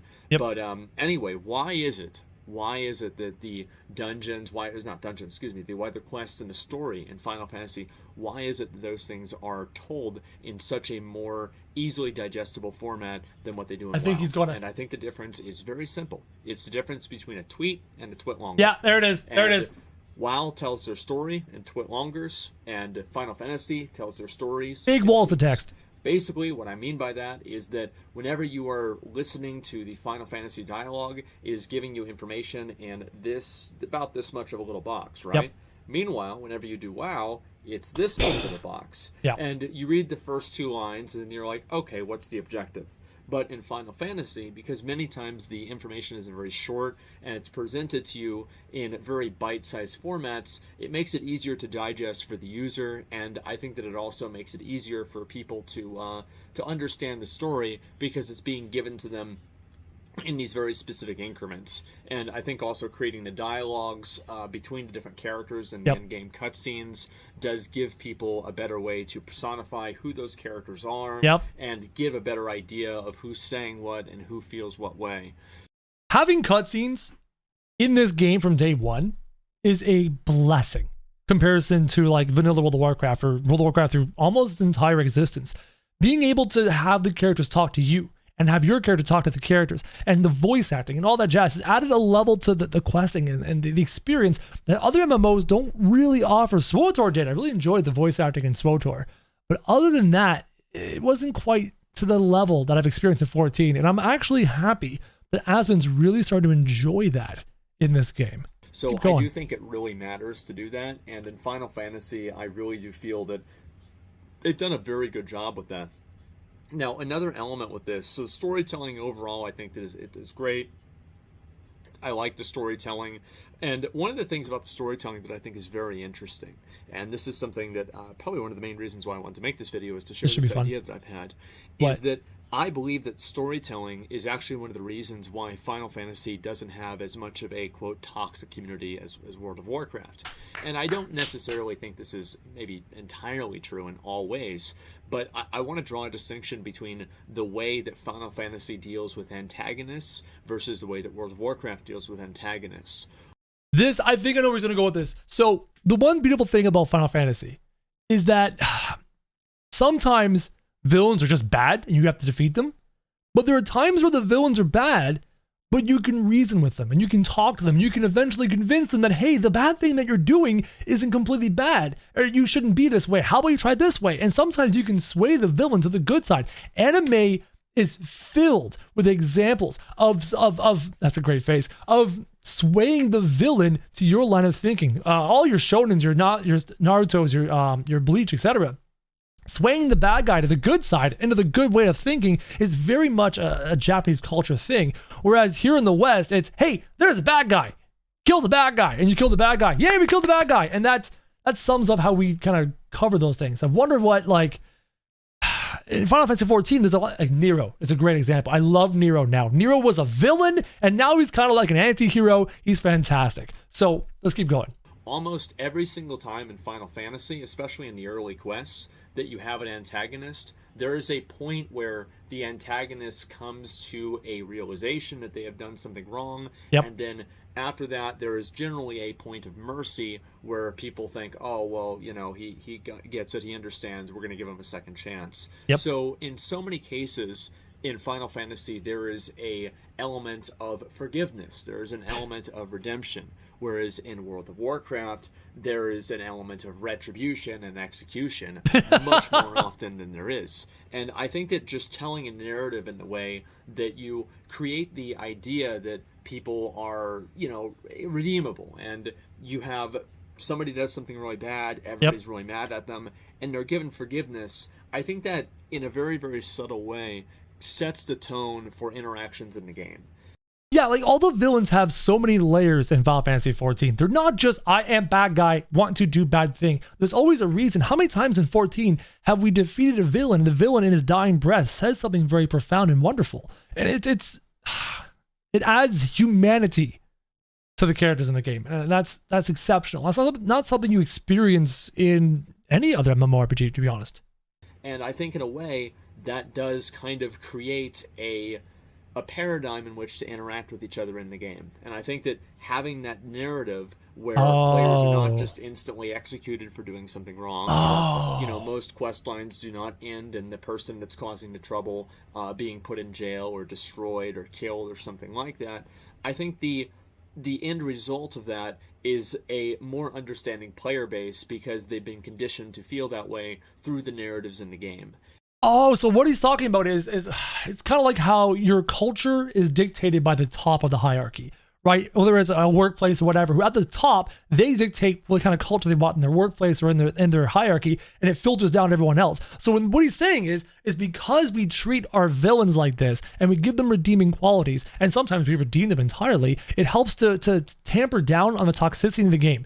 That could be part of it. I think there's more to it than that. I think it's because there's less punishing mechanics in this game, right? It's not like if you wipe in a raid that everyone loses a boatload of XP and loses items and stuff like that. There's not those kinds of really, really, really high risk things in this game that forces people to be really upset during wipes or really upset during things. Mythic Plus, if you mess up Mythic Plus, the person with the who had the key loses their run and stuff like that. That kind of thing doesn't exist as much in this game. And that also helps a boatload for the toxicity levels in Final Fantasy XIV. And I find it very interesting that that's the case. And I've seen that more and more and more, because whenever I was first questing, it's like, oh, well, this guy's doing some stupid shit. Man, all right, I can't wait to kill him at the end of it. And then at the end of it, they just give him a pat on the back and they say, listen, man, we knew you were misunderstood. Hopefully you can get your shit back together. And I'm like, well, wait a minute. I thought we were going to take him to the back of the barn and shoot him. And it doesn't even happen. Yep. And I think it's a very subtle and it's a very removed way of thinking about things, especially whenever you're taking narrative decisions in the story and comparing them to player behavior. But I do think that it does rub off in a very specific way, especially with how important many of the players in Final Fantasy view the story. So let's go ahead and talk about combat. Combat, I actually think combat it's about the same, really. I think WoW has great combat. That's really the truth. I think that it's got really, really well-designed combat. It's extremely responsive. When you hit a button, it does something. Blizzard has amazing servers. They have amazing hardware architecture. When you play a World of Warcraft or you play any game on Blizzard, like short of DDoS attacks and short of those kinds of events, playing it feels fantastic. It's super responsive. Like user abilities, it goes off. Unless you're in a high ping location, like you're in Oceania or something like that, playing World of Warcraft has always felt smooth. The combat has always felt smooth. The only time I've ever experienced MMORPG combat of similar level of smoothness was Black Desert Online. And that's only because a lot of the work for the servers is done client side and not server side. So because of that, you can really have a smooth combat experience and then send that information to the server after the fact. It's a hardware infrastructure thing. And there's no delay at all about it. And I think that even some of the most staunch Blizzard dislikers, not haters, just dislikers, some of the most staunch Blizzard dislikers they're going to have to admit that, like, Blizzard and World of Warcraft is an extremely responsive game. You can't argue that. More than 5 players in an area. But other than that, if you're just playing with a few other people, it is extremely responsive. When you hit a button, your character does something feels good immediately. And I think that is one element of Blizzard quality that has actually stood the test of time. So Final Fantasy, I think, is close to that. It definitely is. But especially with like off GCD abilities like interrupts and stuns, I don't think that they have the same responsiveness that World of Warcraft does. Now, I haven't done any PvP in Final Fantasy XIV. And that's where the responsiveness to combat was really going to come into effect. If I try to land an interrupt, and I swear to God the interrupt should have interrupted that heal, and it doesn't, that's an example of it not feeling great. But not having done PvP, or not having done hardcore endgame dungeons or raids where those interrupts or those moments where you must get out of the fire or you must avoid AoE are integral, I have not yet experienced that. So I can't really comment on the responsiveness of things. Now, that could be ping dependent for a lot of people. I have read in the forums and Reddit and stuff, people complaining about, hey, I was totally out of the fire and it actually hit me. That could be a ping thing. That could not necessarily be a responsive thing. So I'm very curious to see how that's going to feel as I get into PvP, which is not that existing in 14, and I get into the endgame stuff, whether I agree or disagree on how responsive 14 feels. But that could also just be me not really understanding it quite as well. I think I'll probably have to give you guys an update on that once I hit level 80. Yeah. Now, in terms of goals in the game, my goals in Final Fantasy, I think that some people before I started playing the game did not believe this. This should be good. But my goals in Final Fantasy are to clear ultimate fights. Yes, let's go! I'm planning on hitting level 80 and then quitting the game. Woo! And I think more and more, the more that I know life, the worst parts of the questing experience, and still somehow manage to enjoy them, the more that some of my more fervent detractors will have to come to the realization that that might actually happen.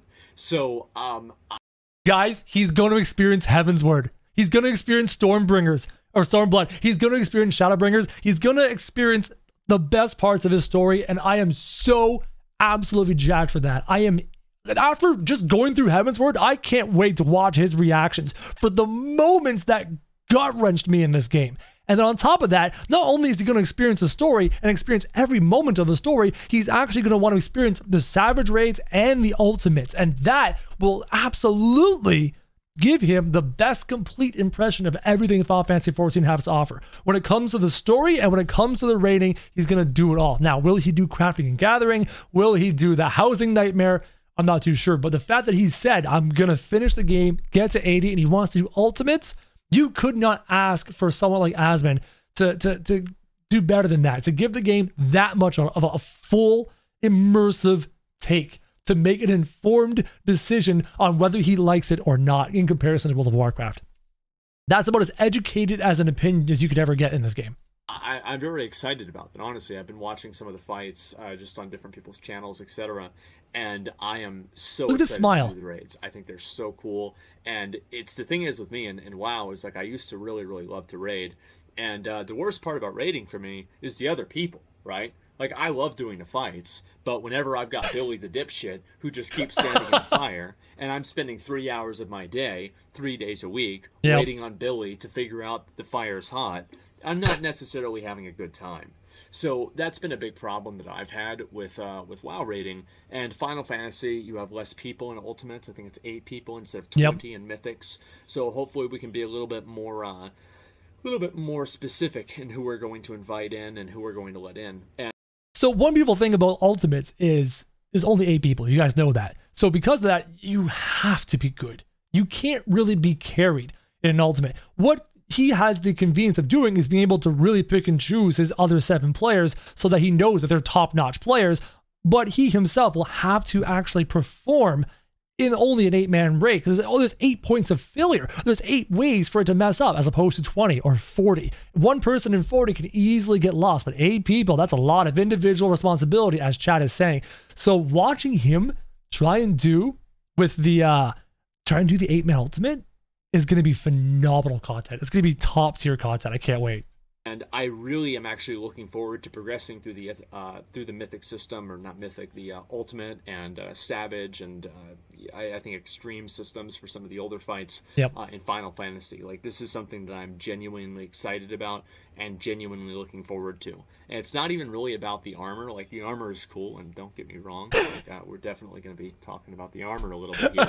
But it's mostly just about being able to do the fights. I feel like many of the fights in Final Fantasy have not really challenged me, I feel like, as a player. And so I'm really waiting to get to that point to where I'm like, fuck, okay, this is actually hard.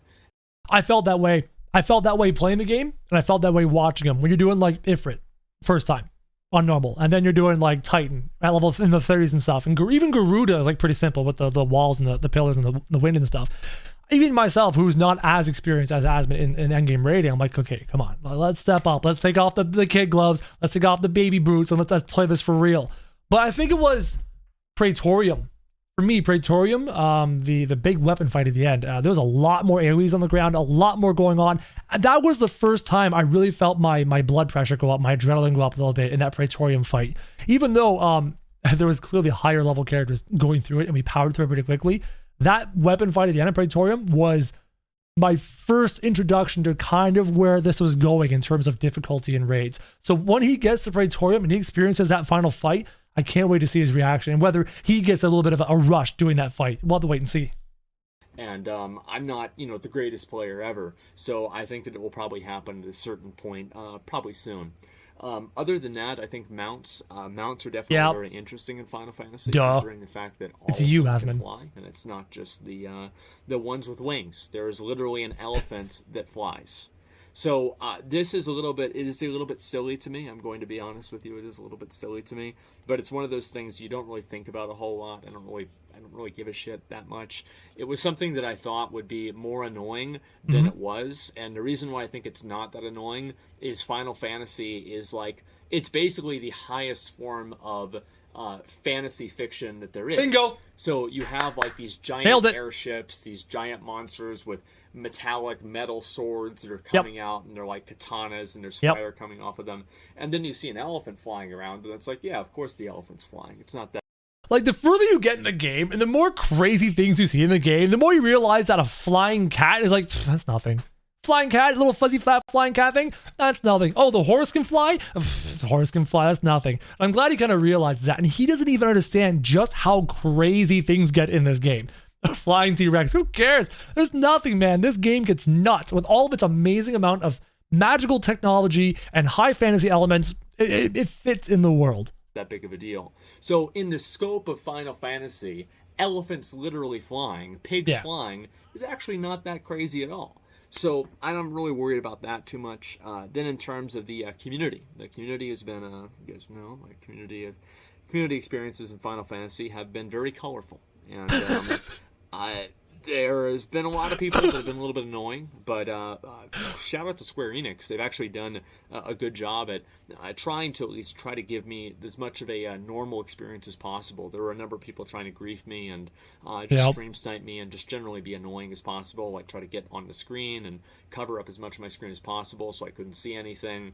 And they did do a good job. The GMs did a great job at kind of taking care of those people and putting them in timeout, which is something that I was very, very glad about. And props to Square Enix for taking care of that. Guys, I know many of you are probably watching too.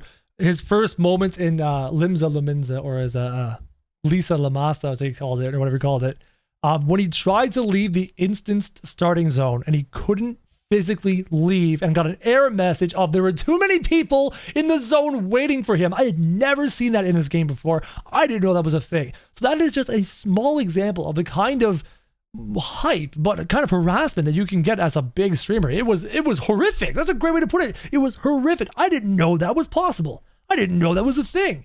Apparently, as soon as he was actually able to teleport into the zone, he was smacked in the face with particle effects and AoEs, and there were hundreds and hundreds and hundreds of people there.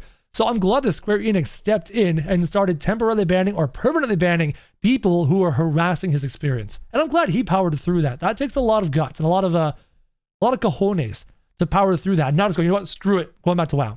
And something that, in my opinion, should happen in all games. And either way, community has been, I think, completely fine. I think Final Fantasy definitely it's hit the mark of being that place that you can log in and hang out in. And I think that's one thing that a lot of the more casual MMORPG players definitely feel at home with, because they can log in, hang out with their friends, maybe do a quest, maybe do a dungeon or something like that. And there's not as much of high stakes with it. And I think that high stakes is another element. This is probably the last thing that I want to talk about with the Final Fantasy first impressions, is high stakes is definitely it's a spectrum. And so let's talk about really, really, really high stakes. Let's talk about Classic WoW with full world buffs. If you wipe the raid... Oh, I know where this is going. So you guys, for those of you who are familiar with World of Warcraft, the best, most efficient min-max way to run Classic WoW was to log in when a world buff was dropping and then have that 2-hour world buff to give you lots of damage or lots of whatever, and then immediately log out your character so that you save the buff until raid time to use those powerful buffs stacked together in a raid time. But what happens if the raid wipes? The world buffs are gone. So if anybody messes up the fight, anybody wipes the raid, that's where he's going. In Classic WoW with full world buffs, people are fucking pissed. Yep. They're furious because they've spent hours preparing for this, and especially before the Chrono Boon Displacers, they had to log off all week to make sure that they didn't lose these buffs so they could do the raid the following Tuesday.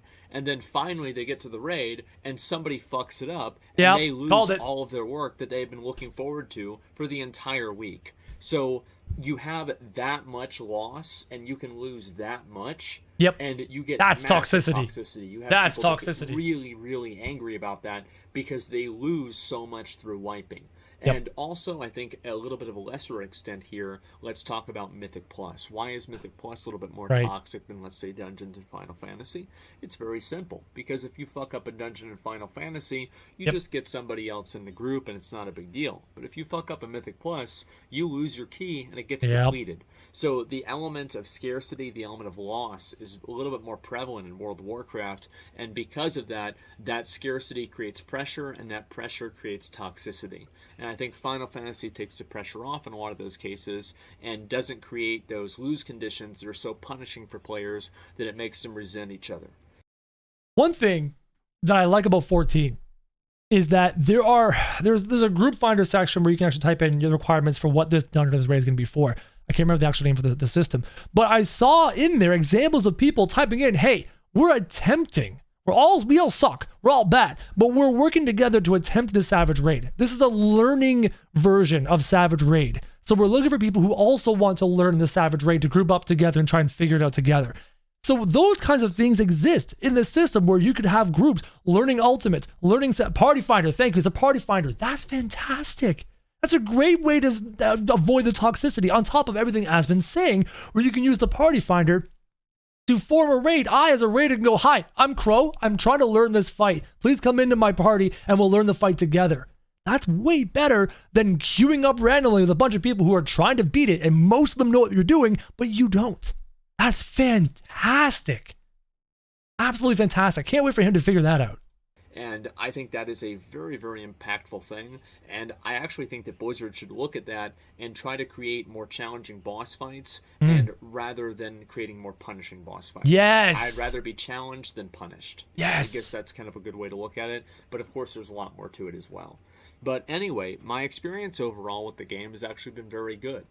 I've had fun with it. I've enjoyed it. My stream has enjoyed it. And it's a great feeling as a streamer. I'm sure you guys, if you streamed before, you'd know this. But even if you haven't, it's very easy to relate to this or understand this, that it's a great feeling that you get involved with a game and you really like playing a game. And it turns out that your stream really likes watching it. There's no weird thing where you're playing this game that you don't want to and you're doing it because of your stream. No, or it's no thing where you're, playing this game that you do want to, and your stream's hating it and they're complaining about it. And I think it's great. I'm really happy about it. And I've also one thing that's really been heartening for me and very positively uplifting is the fact that I've had a lot of people that are, they're first-time Final Fantasy viewers, and they're willing to try out, and give my WoW content a chance. That's cool. Watch a transmog comp or, watch a new dungeon or something like that, and just try to enjoy the content and appreciate the genre of MMOs for what it has to be, rather than tribalism that I think has actually just made it's made the entire space worse. It's made the community worse as a whole. And I think one of my main goals with all of this is to try to give people the perspective that you can love multiple games, you can have fun in multiple games, and you can appreciate multiple games. It doesn't necessarily have to be a zero-sum environment. And I really enjoyed playing this other game. It's been super fun for me. I'm super excited for Ashes of Creation. I'm even excited about other games like Palia and Crowfall too, and as well as other RPGs too. I think that playing Final Fantasy has given me a lot of confidence with streaming, and I'm very glad that it's gone so well, and I look forward to doing other games similar to that as well in the future. So yeah, imagine being the WoW guy, and then all of a sudden you attempt to break out of that, and everyone responds positively. The amount of anxiety he must have been feeling to like even think about the possibility of like trying 14, it must have been insane. Like there was a time for me where I was stuck within a specific narrow niche, and no matter what I did, I couldn't break out of it into things I really enjoyed. And it was the hardest experience when your ability to put food on the table for your family is required to do this thing, and you can never break out in any direction. So being able to do so is the most freeing feeling for any content creator, for any streamer, regardless of which way you do this career path that we're doing. And the moment I started streaming 14, which is MMOs are a passion of mine, I've never tried to do it before. I was terrified it was ever going to work. We started streaming to 20 people. Now I'm streaming between 500 and 1,000 people every time, and it's insane, and it's wonderful, and you can never understand the level of gratitude I have for something like that. And Asmon's expressing the same thing here when it comes to switching from WoW to 14 and the sheer amount of love he's experiencing in that, and being permitted to try different things and not be stuck within the same narrow box. It's the best feeling. I want to say thank you guys, everybody who's been so supportive and everything. I've really enjoyed playing the game, and also I look forward to continuing playing as well. And so overall, it's been a pretty fun experience. It's been more fun than I had expected, and I've actually just enjoyed myself. It's really just that simple. So anyway, guys, that's pretty much all I've got. Thank you very much for watching. I'm curious to hear what your thoughts are on about it. I know a lot of people have talked to me about it already, but I wanted to make a video and just kind of share a little bit more of a expanded view of how I felt about the game. So anyway, guys, overall, TLDR, game good. Thank you all very much for watching. Really appreciate it. I'll see you in the next one. Peace. A lot of people don't like Asmon because when he's on streaming, he's Asmon. And he's there to entertain. And he's there to entertain to a specific group of people. And as such, he acts a specific way. But if you get him out of the stream and you're just talking to him as a person, he's eloquent, he's well-spoken, he's thoughtful. And that's fantastic. That was fun. That was really cool. That was great. I'm really happy with a lot of his opinions. A lot of his thoughts. Chat, what do you think? Let's have a quick little conversation before I get back to 14 and continue on. What do you guys think of that? That was really, really cool. That was really, really cool. He's laughing like he's surprised at how much he's enjoying it. It's true. He went into this with like low expectations. I think he went into it mostly as a meme, mostly as a joke to trying 14. Because everyone's like, oh, yeah, it started as a meme, but it's become something more than that. And I think, especially once he gets into the harder boss fights, because I watched his reaction to the Titan boss fight, and he was verbalizing, he was expressing how he was looking forward. He loves boss fights and was looking forward to much harder ones. And we all know, like, the boss fights improve as the deeper you get, so it's gonna be fantastic. Yeah, Tony, he's exceptionally well spoken. Like, it shocked me to no end. The first time I've heard him speak eloquently like that. You have no interest in Asmon's persona, and therefore I'm not terribly happy about giving him more views, etc. Yeah, the Asmon persona is different than the Zac persona. It's definitely different. More than, yeah, and the funny part is, what I do appreciate about Asmon when he's streaming is, like I said before previously, there are lines he draws, and he refuses to let his chat cross those lines. Like I said, when he was talking to Zepla, he was reacting to a Zepla video, he refused to let his chat bully her because she was a girl, about her looks, about this or that, the other thing. And he was explicit with his mods to ban people who are speaking ill of Zepla because of her appearance, because she's a girl content creator, etc. So he does have a line that he draws, and when he draws it, don't cross that line or it's over for you, right? So I like that about him. Absolutely. Asmon is semi-fictional persona, meant to, yeah, with the boys attitude. Absolutely. Absolutely. I am a little bit curious how much of his desire to dress a certain way, to live a certain way, is his true personality. I imagine there's a significant portion of it is, but I wonder how much of it, maybe 20%, maybe 10%, is this is my persona. This is part of my allure as being a relatable fellow, so I'm going to remain this way. I bet it's only a small percentage. I bet you most of it is just him being him, and this is the way he lives. And regardless of his income, whatever, he doesn't want to change that. But there may be a small percentage of him that goes, man, I'd love to improve some things, but this is my look, and this is how I look. But I only think that's a small percentage. Your husband run into him at the grocery store, and he's always struck me as a chill dude. Very true. Another who prefers Zach over Asmon, but the thing about entertainment is that everyone has their own taste. Absolutely. Entertainment is entertainment. People love the Kardashians. People don't love the Kardashians. People love reality TV. They don't love reality TV. People love sports. They don't love sports. People love gaming. They don't love gaming. It's all entertainment. It's all subjective. It's all subjective.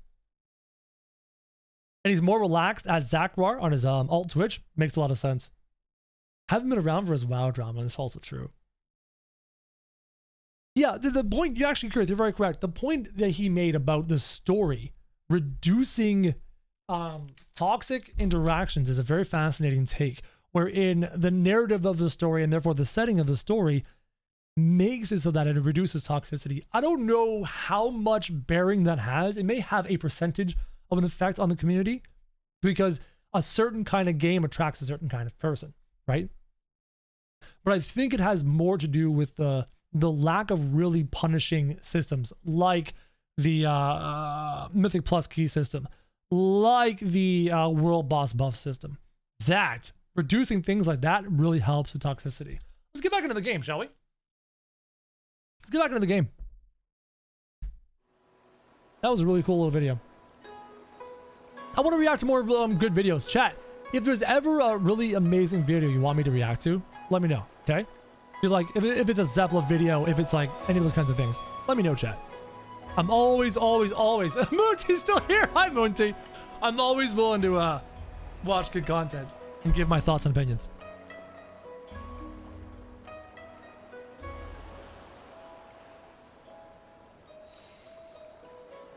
What's up, Moonty?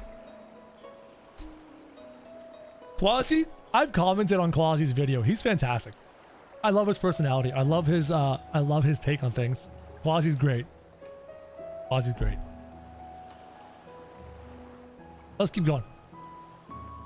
Congratulations! You now stand in Kugane, the western port of Hingashi. Regrettably, the only port in this nation open to foreign trade. Oh, I do apologize for the unforeseen difficulties. They weren't unforeseen. We commented they weren't unforeseen. Which befell us during our journey. Needless to say, your assistance in overcoming them was much appreciated. Well, thank you. I will grab white mage stuff. Potato Chan is the best? Yeah, Potato Chan. Yeah, he's great. He does really good work. I'm on story interactions influencing community interactions. What do you mean, Sakura? I don't understand. Did you know you can climb a tower ahead of you? Jumping style? Yeah. I've seen people up there. I want to try it sometime. It'll be a fun little challenge.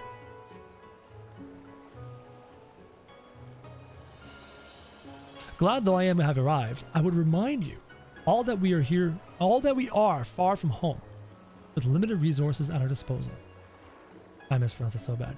Duly noted, brother. I shall take care not to enjoy myself. In any event, Doma is our final destination, and our first order of business should be to secure passage there. I'm glad I'm a samurai now, because the zone and the area we're in. Captain Carvalane, I realize you pledged only to take us as far as Kugane. I have no desire to change the terms of our agreement. I should, however, be interested to know how you would go about reaching Othard, were you in our position. At the risk of saying the obvious, you are in a port. Surely there is a kind of generous soul who will aid you for the right price. You cannot be the first traveler seeking passage to Doma. Makes sense. The captain makes a good point. 'Tis like that Yugiri and Gosetsu were forced to come here for the self-same reasons we were.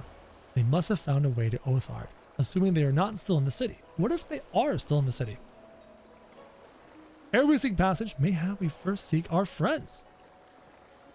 Leave it to me, Alphino. Making friendly inquiries is my speciality. Lest you forget, I got plenty of practice in Ishgard. Enjoy Stormblood? I'm loving Stormblood so far. Captain Carvalane, could you direct us to the nearest tavern? Hey! That's a Taru's space. Desperate for a drink, are we? You may find one in that large building just beyond the pier. Super chat for the beautiful Mary G says, I'm very glad you're back and enjoying what you're doing again. Thanks for not giving up and making content on the channel again. I am so happy you found your joy again with YouTube content. Chat, Mary G is one of my OG viewers from 4, 5, 6 years ago when I was making survival content on this channel. So Mary G has seen me struggle with what I expressed during the Asmongold video of being trapped in a box. So she's seen me struggle. She's seen me leave this channel behind, make a new channel, build a new career path, ultimately return to this channel to go along a career path of something I'm very passionate about. So Mary G's been around for a long time. Thank you, Mary G. Oh, he has a backstory? Carblane's a backstory? Hell yeah. Let's take a look around. And with that, my dear scions, I bid you farewell. As soon as we have replenished supplies, we must be our way. Ours is ever a fast-moving business. Yo, X, welcome to the Crows. Hearts in the chat for X. Spice trade. Spice trade. Perish the thought. Thank you, Captain. And may the Navigator watch over and keep you. Very cool. You missed Mefford? Yeah. Yeah. People just keep dying in this game, man. No one's allowed to live. No one's allowed to survive. Everybody just keeps on dying. It's really unfortunate. I want to look around. I want to explore a little bit. That sword is nice.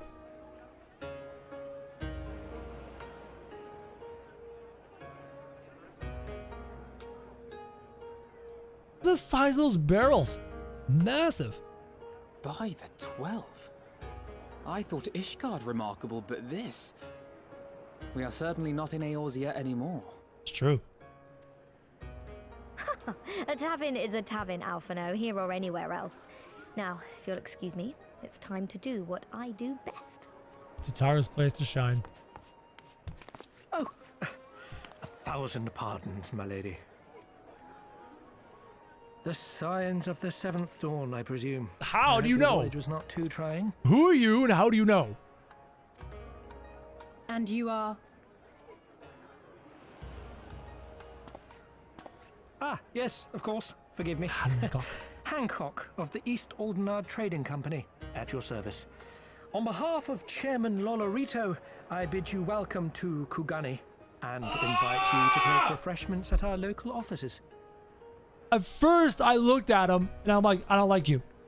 Especially because I can't see his eyes. And then I read East Aldenard Trading Company, and that made me think of the East India Trading Company from Pirates of the Caribbean. And then I'm like, I don't like you again. And then I saw Lolorito. And now I don't like him at all. Lolorito? I was aware his interests extended beyond the borders of Eorzea, but not so far as Kugane. Regardless, I am disinclined to accept the hospitality of grinning merchants, especially those who serve a master with whom we have such a difficult relationship. Man, Alphino is always the politician, always the dignitary. He can't just be like, fucking hey, Lolorito, fuck you too. He can't do that. You know, he's just gotta always be eloquent in the way he speaks. My, such naked suspicion. Oh yeah, it's pretty naked. It's right out there. Like you are very sus. I do hope that business with the Crystal Braves did not rob you of all faith in your fellow man. Or do you really think the chairman is plotting to drag you into another one of his grand schemes? Yes!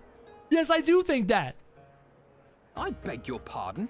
If you are trying to win my trust, you are failing quite spectacularly. Thank you, Alfie. Speaking a little sense here. Oh dear, have I offended you? Once again, I must apologize. Too much time in the Far East, you see. One is compelled to talk in circles round everything here, and one finds oneself longing for the invigoratingly candid speech of the Uldan markets. Though I see now that this was neither the time nor the place to indulge said longing. I don't like when people refer to themselves as oneself. One says one things about one's... I hate that. Stop it. Might I suggest that we continue this conversation at the company offices? Too many eyes and ears here, you understand. 'Twould be decidedly reckless to say any more. I don't want to go anywhere with you at all. If I You may are favor exceptionally you with sus. the invigorating candy you apparently crave, it would be decidedly reckless to follow a man I neither know nor trust. Give me one good reason why we should accept Lord Lolorito's invitation. Now you're talking the sense. Now there's the young diplomat I was told to expect. Very well then, I shall explain. You understand that you are come to a most reclusive and secretive nation, yes? Mm-hmm. One whose borders are closed to foreign trade save at this single port. Yep. Then it should come as no surprise that a great many parties have vested interests here.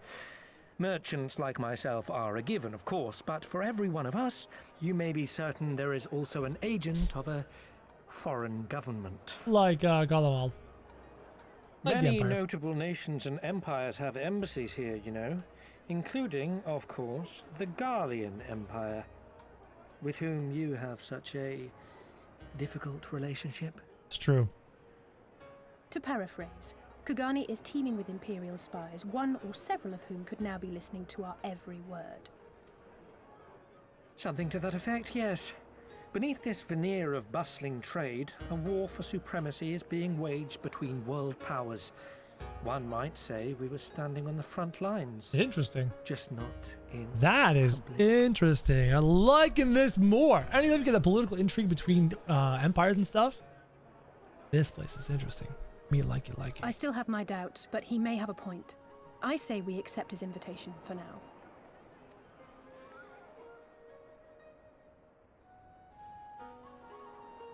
Oh yeah, the voice actor for Hancock is fantastic. Doing such a good job of playing that snaky kind of level. And you must be Krojak Jaeger, Slayer of Gods, Rider of Dragons, Savior of Ishgard, Stealer of When did I steal pants? If some of the more puzzling rumors are to be believed. When did I steal pants? At least it's pants and underpants.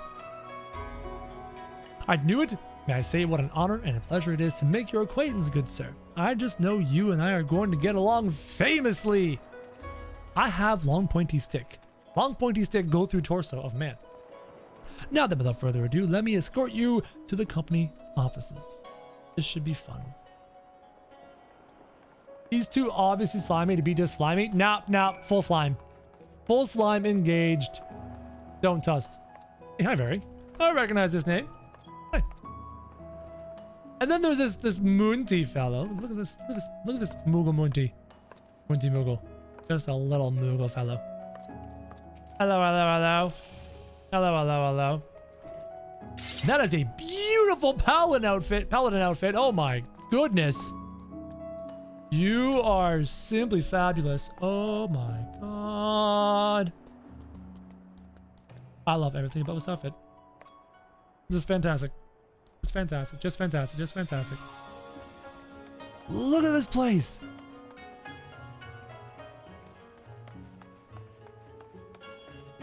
Man. What a beautiful city.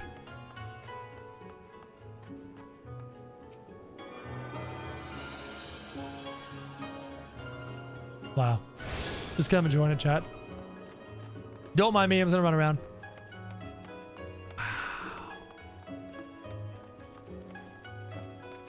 A lot of hidden jumpy bits here. That'll be fun to explore. And the music is just so vibrant.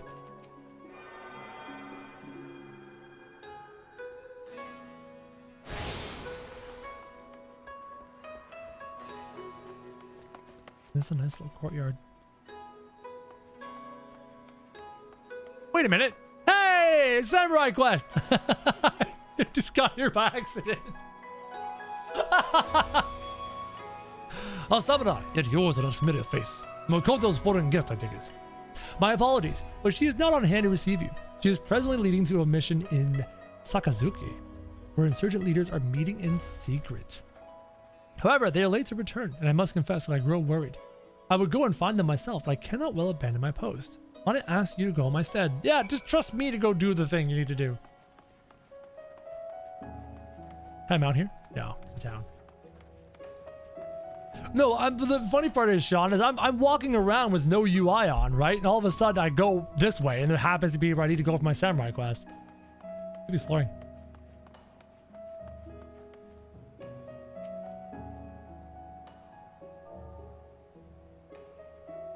Come to me, Nutkin. We will go.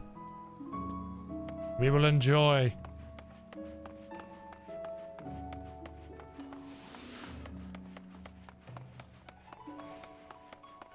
Man.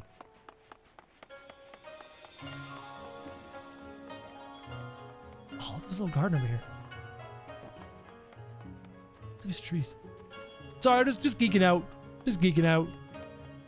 I'm enjoying the space.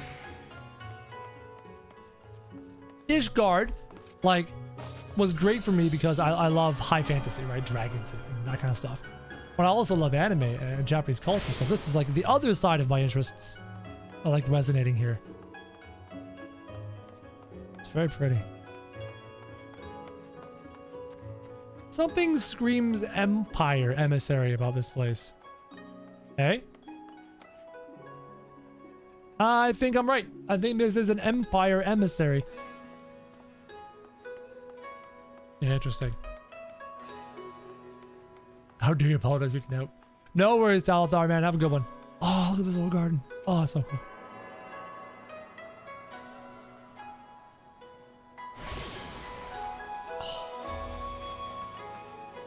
Nice. Oops. I thought I hit. Really? I can't do that?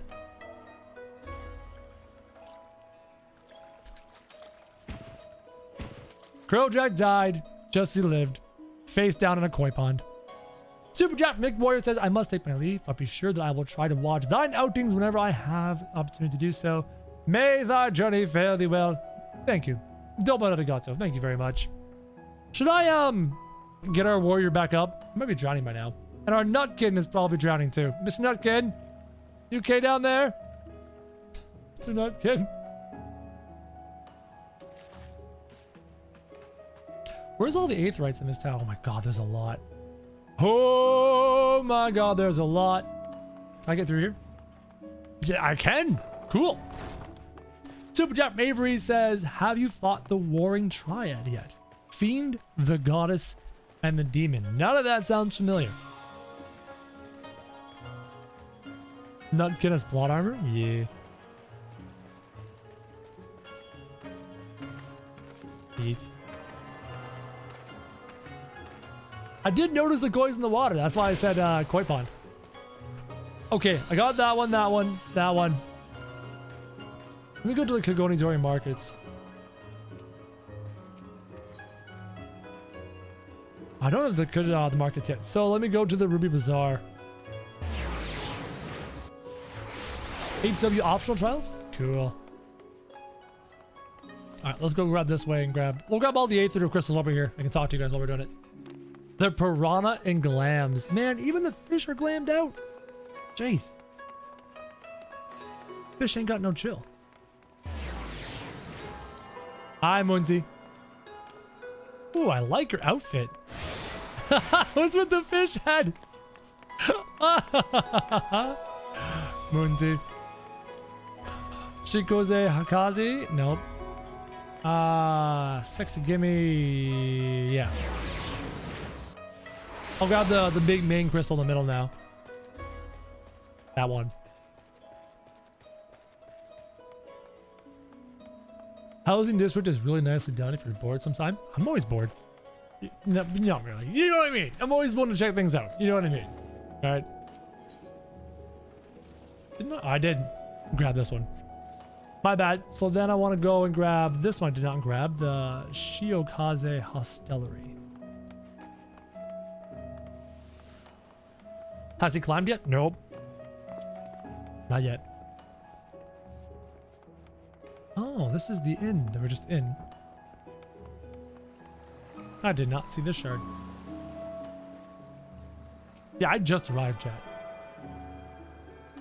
Okay, so Bokairu Inn and Rakaza District. Let's check.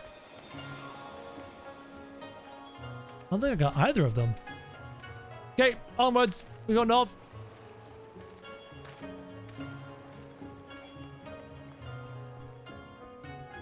There are 8 Aetherite crystals minus the main one. Yeah, no, I can see them all. Want to try an easier jump puzzle just to warm up? Oh god. Should I be scared? Let me grab all these crystals and we'll go from there, alright, chat?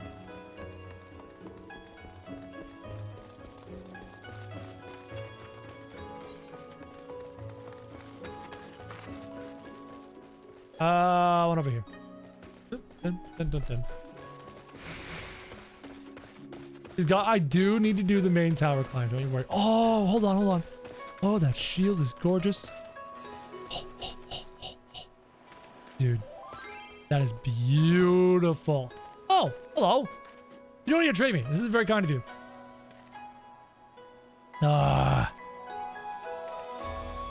Thank you. I didn't accept. Dude, your character looks fantastic, by the way. You look really good. Thank you. It's very kind of you. Thank you, Kaishan Quirrell. The meat shield.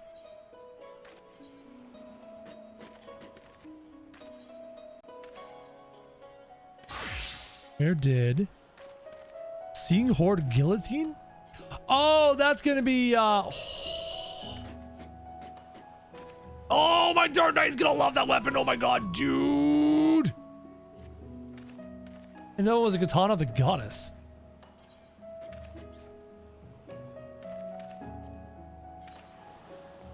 Ooh, a yellow one. I don't have that one. That one's very pretty. Thank you very much. It'd be great for glams. Thank you. Kaya works really hard in their glams? Yeah.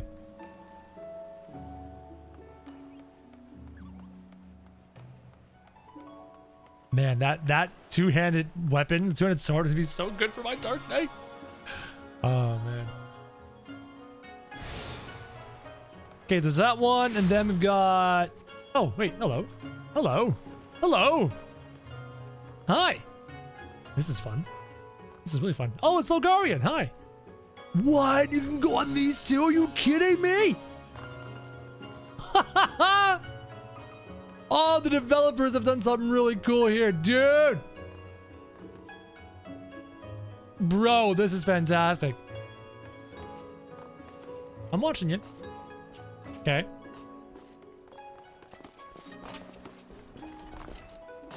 Well, at least, oh god, the camera work is gonna be a pain in the butt here.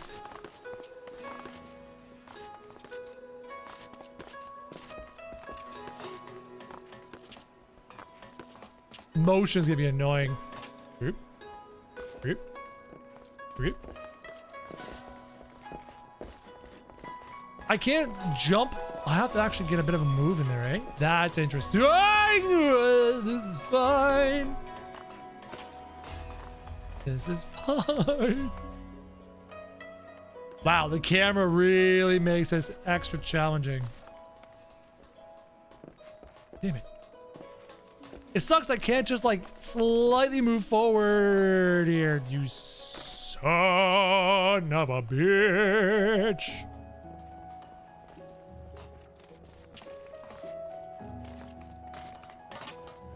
Nope, I gotta do a bit more of a running start.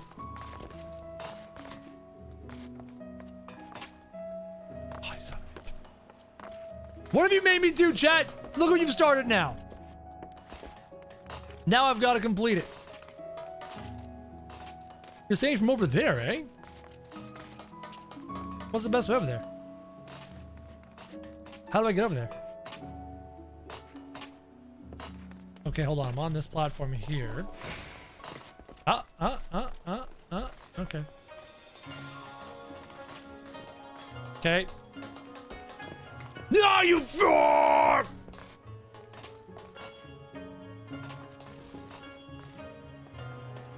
Suck.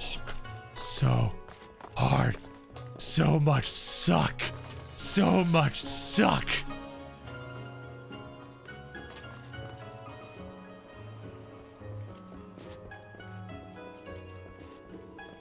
How do I get there? Or do I have to go to that post over there? Oh!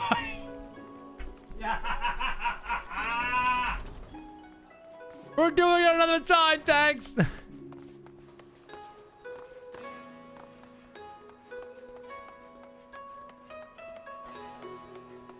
I'm gonna get that aetheryte now. This is literally multiple days of content. Multiple days of content of me trying to make jumps, chat.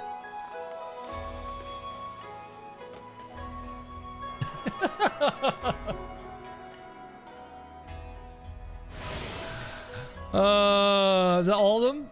Yeah, I got them all. All right, cool. Frustrating to watch, frustrating to do, that's for sure. Frustrating to do is for damn sure, chat. Ladies and gentlemen, thank you for joining me. I gotta go eat some food. I'm starving. The last thing I want to do is go get my second vaccine shot on an empty stomach. Chat, you have been fantastic. Thank you so much for joining me. that reaction video to Asmongold, that video, I'll put it up today. And then tonight, we're hopefully going to check out the Ashes of Creation Open Alpha. The very first time we were allowed to show you how far the Ashes of Creation Alpha has come.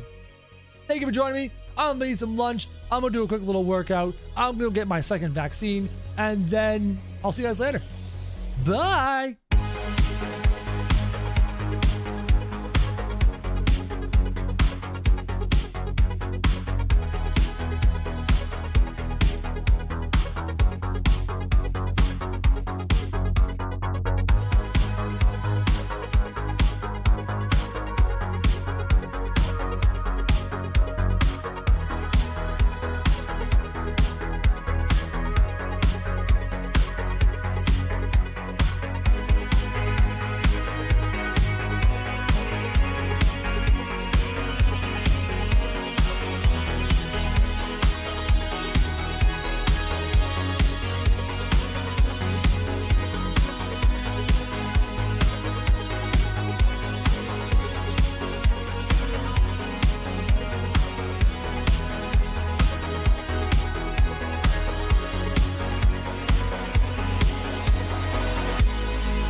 Did it again. I did it again, chat. I was talking about how we are here in the secret alpha chat. It's so secret that you can't even hear me talk about it because I always mute my microphone at the outro so I don't accidentally make noise. So instead, I was talking the whole time with a muted mic. And now here we are. Isn't that fantastic? I am absolutely professional. I've done that at least 5 or 6 times. You do that too? Everyone say hello to Work the Game, as I was trying to say while I was muted. They are a content creator here on YouTube for Final Fantasy XIV. If you've seen Final Fantasy XIV videos, you've probably seen those two boys. They do a fantastic podcast on piece of content, and it's actually it's amazing. I watch it all the time. It's helped me fuel my fire, my new interest in Final Fantasy XIV. How's it going, everybody? Arkrim, what's up? Mythos, hello. Darian, Geek, Malaya, Sir Budio, the beautiful Mary G. Hello, hello, hello, Steven. This is Secret After Chat. But we're going to wrap it up. It's been a fantastic stream. We got a lot done. Jumping puzzles are amazing. The plot for Stormblood is slowly starting to open itself up to me. Curious to see how that's going to finish. But all in all, I do need to go eat some lunch before I go and get my second and final dose of the coronavirus vaccine. That'll be fantastic. And then tonight, we will hopefully be checking out Ashes of Creation, as you guys are well to know. You guys are awesome. Don't forget, keep the secret after chat a secret. We don't talk about it. Professional YouTubers. Shut up, Mary G! Damn it, Mary G. You guys are awesome. You guys are fantastic. I gotta eat. I haven't eaten all day, so love you guys. I will see you tonight. Hopefully Ash the creation goes relatively smoothly, but again, it's an early developmental alpha. Don't expect a lot. Just appreciate they're trying to build something here. All right, guys. I'll talk to you later.